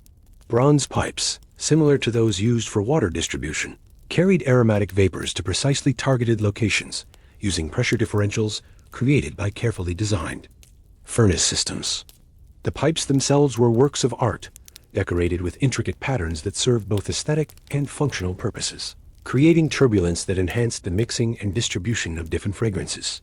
The control systems for these aromatic distribution networks were operated by specialized slaves who underwent years of training to understand the complex relationships between different scents, atmospheric conditions, and social requirements. These aromatic engineers worked from hidden control chambers, where they could monitor and adjust the sensory environment of the entire villa using mechanical controls that allowed for instant modification of aromatic delivery to any location. Seasonal aromatic programs implemented in elite households required mechanical systems capable of dramatic reconfiguration to match changing weather conditions and social calendars. Spring aromatic themes emphasized fresh, floral scents that complemented garden blooms and mild weather. Summer programs featured lighter, more refreshing fragrances designed to create psychological cooling effects during hot weather. Autumn arrangements incorporated warmer, more substantial scents that suggested abundance and preparation for winter. Winter aromatic environments featured rich, heavy fragrances that created sensory warmth and comfort during cold months. The documentation revealed that these seasonal transitions were major household events requiring weeks of preparation and coordination between different aromatic specialists. The mechanical systems had to be thoroughly cleaned and reconfigured, storage areas reorganized, and human aromatic carriers retrained for new scent profiles. The expense and complexity of these seasonal transitions demonstrated the extraordinary resources that elite households devoted to maintaining perfect aromatic environments. The social aromatic programs were even more elaborate, with different scent environments designed for various types of guests and social occasions. Political meetings required aromatic environments that projected authority and reliability, typically featuring expensive imported materials that demonstrated the host's wealth and international connections. Cultural gatherings called for more sophisticated, artistic aromatic compositions that would appeal to refined sensibilities and demonstrate aesthetic sophistication. The ultimate consequences of Rome's aromatic hierarchy revealed themselves most clearly in the psychological transformation of the elite themselves, who became prisoners of the very sensory paradise they had created. The archaeological evidence suggests that the pursuit of aromatic perfection eventually consumed its practitioners, creating forms of madness and social dysfunction that contributed to the eventual collapse of the systems that had made such extravagance possible. The most revealing discoveries came from the private quarters of the Villa of Papyrus owners, where archaeologists found evidence of aromatic obsession that had progressed far beyond luxury into the realm of compulsive behavior. The personal chambers contained elaborate documentation of daily aromatic routines that consumed virtually every waking moment, with detailed schedules that governed not just when specific fragrances would be applied, but how the occupant would move through space to optimize aromatic experiences throughout the day. These personal aromatic schedules revealed lives that had become completely structured around scent management, with activities planned according to their aromatic implications, rather than their social, political, or economic value. The villa's owner apparently spent 3 to 4 hours each morning in aromatic preparation, with teams of specialized slaves orchestrating complex sequences of bathing, perfuming, and aromatic conditioning that prepared him for the day's sensory experiences. The documentation included detailed notes about the psychological effects of different aromatic combinations, suggesting that the villa's elite residents had become experimental subjects in their own aromatic research programs. They tracked how specific scents influenced their mood, cognitive function, and social interactions, developing increasingly elaborate protocols for using aromatic manipulation to optimize their mental and emotional states. But the evidence also revealed the dark side of this aromatic self-experimentation. Medical records found in the villa's administrative areas described what Roman physicians called aromatic dependency syndrome, a condition where prolonged exposure to artificial scent environments had made patients incapable of functioning in normal aromatic conditions. Elite Romans suffering from this syndrome experienced severe anxiety, disorientation, and physical illness when exposed to natural human scents or uncontrolled aromatic environments. The symptoms of aromatic dependency syndrome were both physical and psychological.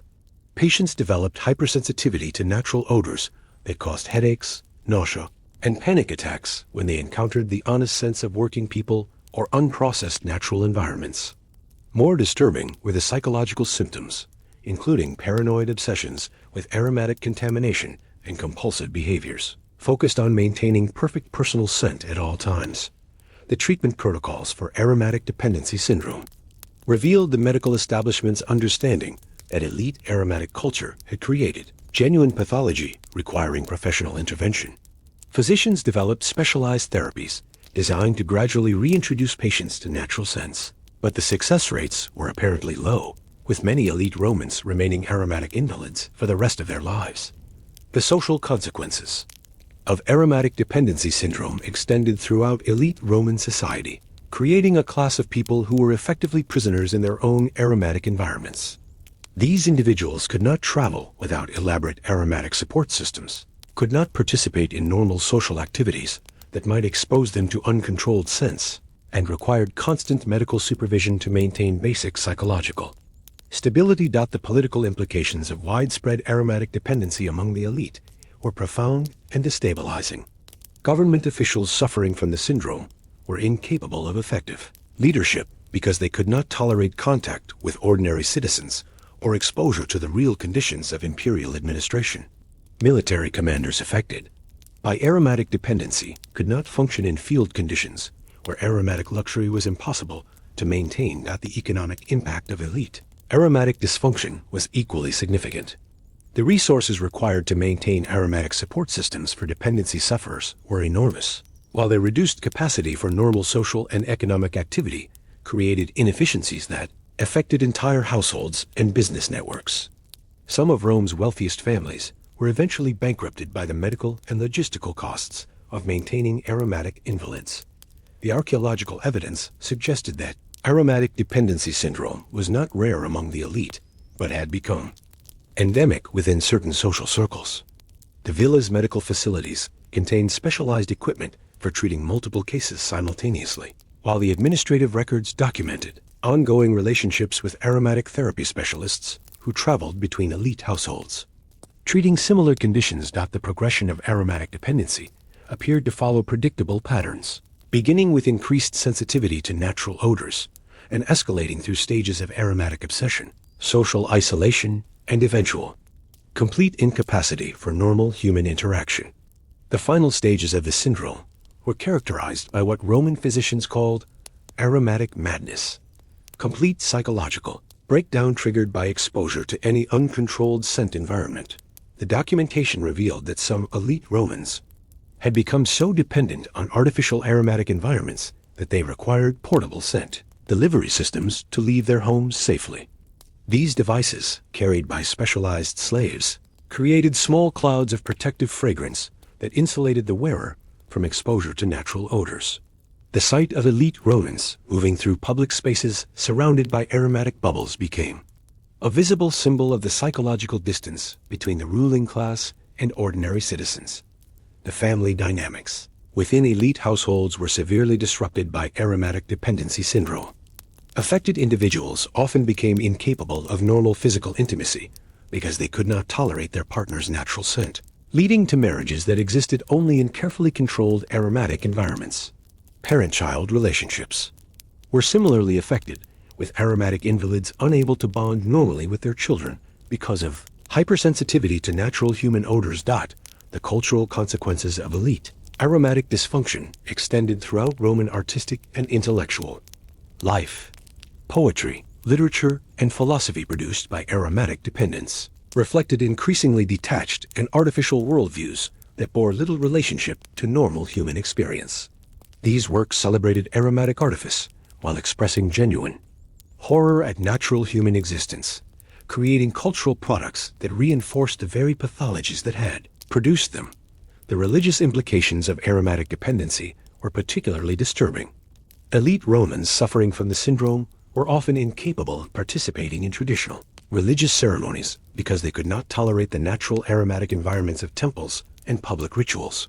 This led to the development of privatized religious practices that catered to aromatic invalids while further isolating them from normal social and spiritual life. The educational system for elite children was also severely affected by aromatic dependency syndrome. Tutors and pedagogues had to be specially trained to work with children who had been raised in artificial aromatic environments and could not function in normal educational settings. These specialized educational programs further reinforced aromatic dependency while creating generational cycles of dysfunction that affected entire family lines. The evidence suggested that aromatic dependency syndrome was often accompanied by other forms of sensory dysfunction, as the artificial aromatic environments that created scent hypersensitivity also affected hearing, vision, and touch sensitivity.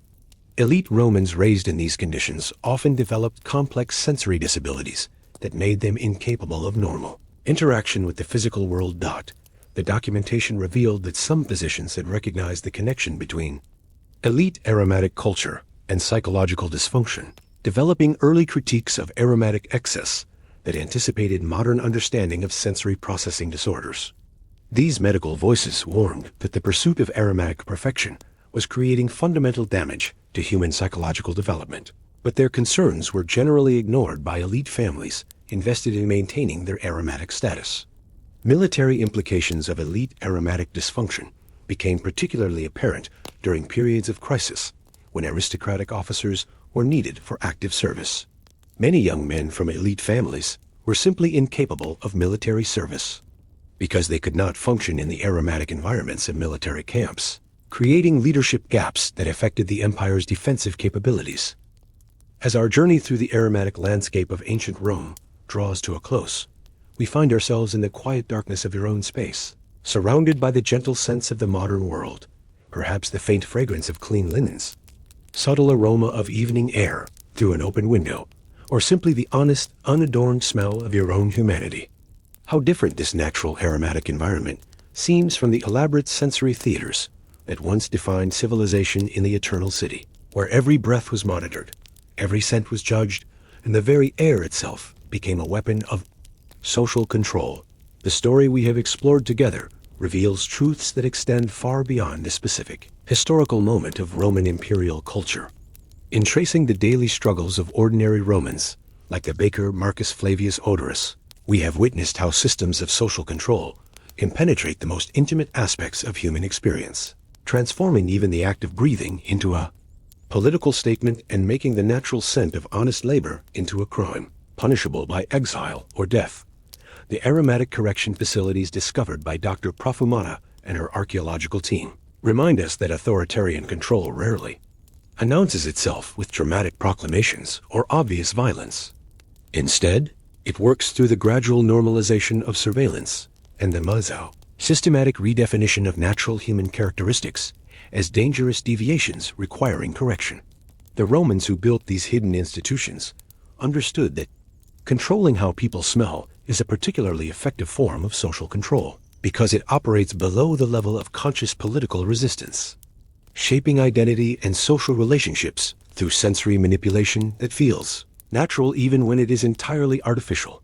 The personal stories preserved in the archaeological record Karataka's hidden aromatic treasures, the children's secret, caches of natural materials, the religious practitioners who risked everything to preserve sacred scents demonstrate the extraordinary resilience of human dignity in the face of systematic dehumanization.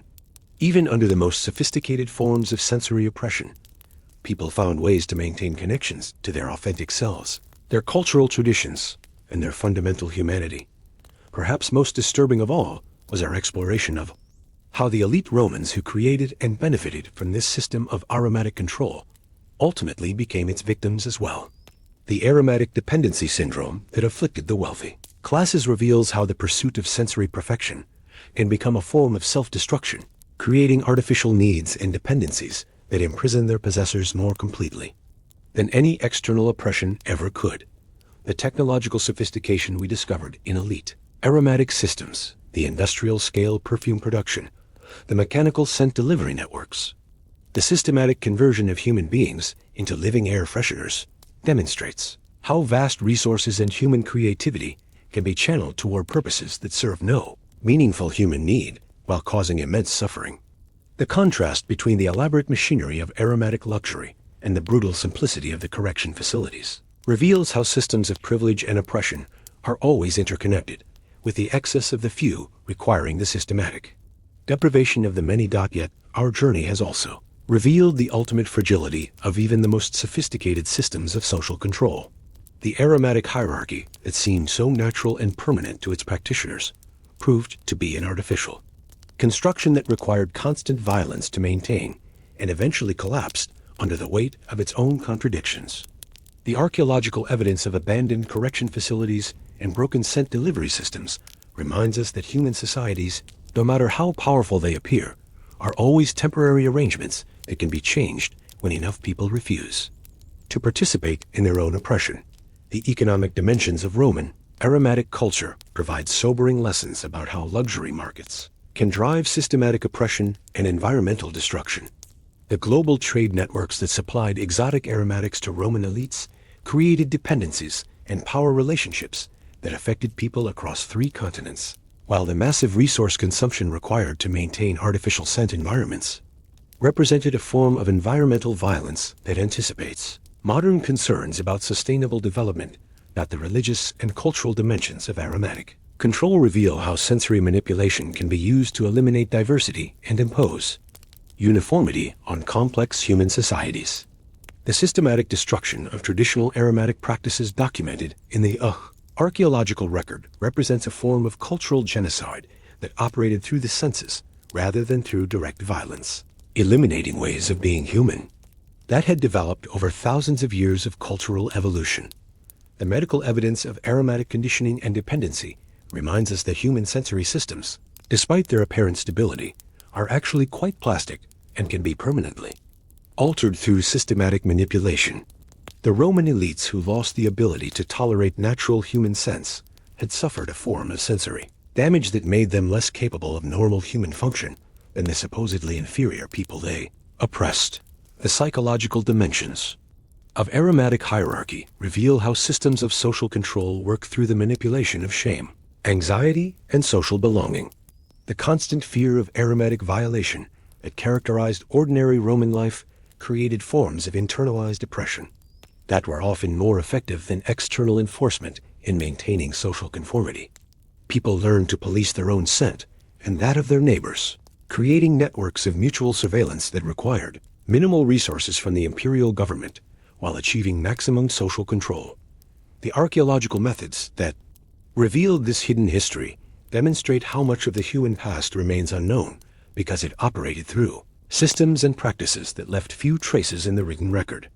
The sophisticated techniques developed by Dr. Perfume's team show how modern science can recover voices and experiences that powerful people worked to erase, giving us access to perspectives and truths that challenge official narratives about how human societies have functioned. The international scope of Roman aromatic control reveals how imperial systems create global networks of oppression that affect people far from the centers of political power. The aromatic materials confiscated from religious communities throughout the empire, the forced adoption of Roman scent standards by conquered peoples, and the systematic elimination of traditional aromatic practices represent forms of cultural violence that extended the reach of imperial control into every aspect of human sensory experience. The evidence of resistance throughout this system, from the aromatic strikes led by Marcus Flavius Odorus to the hidden shrines maintained by religious prisoners, reminds us that oppression, no matter how sophisticated or pervasive, never completely eliminates the human capacity for dignity, creativity, and hope. Even under the most difficult circumstances, people found ways to preserve and transmit the values and practices that connected them to authentic ways of being human. The seasonal and social variations in aromatic requirements reveal how systems of control adapt to changing circumstances while maintaining their essential character. The Roman aromatic hierarchy was flexible enough to accommodate different climates, social occasions, and cultural contexts while never wavering in its basic commitment to artificial distinction and systematic inequality. The educational and generational aspects of aromatic control show how oppressive systems reproduce themselves by shaping the sensory development of children. The Roman elite who raised their children in artificial aromatic environments were ensuring that future generations would be incapable of normal human sensory experience, creating cycles of dysfunction that could persist for centuries. The military and political implications of aromatic culture demonstrate how seemingly peripheral aspects of social organization can have profound effects on a society's capacity for effective governance and defense. The Roman officials, who could not function outside artificial aromatic environments, were fundamentally incapable of governing people whose sensory experience they could not share or understand. The economic costs of maintaining aromatic hierarchy eventually exceeded its benefits, contributing to the fiscal crisis that marked the decline of imperial power. The resources consumed by elaborate scent systems, correction facilities, and medical treatment for aromatic dependency represented massive misallocation of social wealth that could have been used for productive purposes. The environmental consequences of elite aromatic consumption included not just the direct destruction caused by harvesting rare aromatic materials, but the systematic elimination of traditional ecological knowledge about sustainable aromatic practices. The Roman preference for exotic, expensive scents over local, renewable aromatic resources represented a form of environmental colonialism that disrupted ecological relationships across the known world. As we prepare to leave this aromatic journey behind and return fully to our own sensory present, we carry with us the complex legacy of Roman scent culture, a reminder that the seemingly natural and inevitable aspects of our own social organization may be more artificial and changeable than they appear. The honest smell of human labor that cost Marcus Flavius Odorus his life, the natural sense of children that Roman society defined as deviant, the traditional aromatic practices that were systematically eliminated in the name of civilization. All of these remind us that our own sensory experiences are shaped by social and political forces that we may not even recognize. The archaeological fragments that preserve these ancient voices across 2 millennia of silence invite us to consider what aspects of our own sensory experience might be artificially constrained, what forms of natural human diversity we might be losing to contemporary systems of control, and what hidden histories of resistance and resilience might be preserved in the material traces of our own time. Perhaps most importantly, the story of Roman aromatic culture reminds us that the intimate and the political are never truly separate, that the most personal aspects of human experience, the scents we carry, the fragrances we enjoy, the aromatic memories that shape our sense of home and belonging, are always connected to larger systems of power and meaning that extend far beyond individual choice or preference. In the gentle darkness that surrounds you now, with the natural sense of your own environment providing comfort and connection to the world around you, you embody a form of sensory freedom that millions of ancient Romans never experienced. The air you breathe carries the honest fragrance of uncontrolled human existence, free from the elaborate systems of aromatic surveillance and manipulation that once defined civilization itself. Take a moment to appreciate this simple freedom. The right to smell like yourself, to breathe without fear of aromatic judgment, to exist in sensory environments that change naturally with the seasons and the rhythms of life. These seemingly ordinary experiences represent victories won through centuries of struggle against systems of control that sought to colonize even the most intimate aspects of human sensory experience. The story of why you might have been punished. For your smell in ancient Rome ultimately becomes a celebration of your freedom, not to be punished for your smell in the modern world. A freedom that reminds us both of how far human societies have progressed and how vigilant we must remain to preserve the sensory autonomy that makes authentic human experience possible. As you drift towards sleep, surrounded by the honest sense of your own life, you carry with you the memory of those who fought and died for the simple right to smell like themselves, and the knowledge that such struggles, in different forms, continue in our own time and will require our own courage and resistance to resolve. Sleep well, breathing freely in air that belongs to you, carrying scents that tell the true story of your own authentic existence. A luxury that ancient emperors, for all their power and wealth, never truly possessed.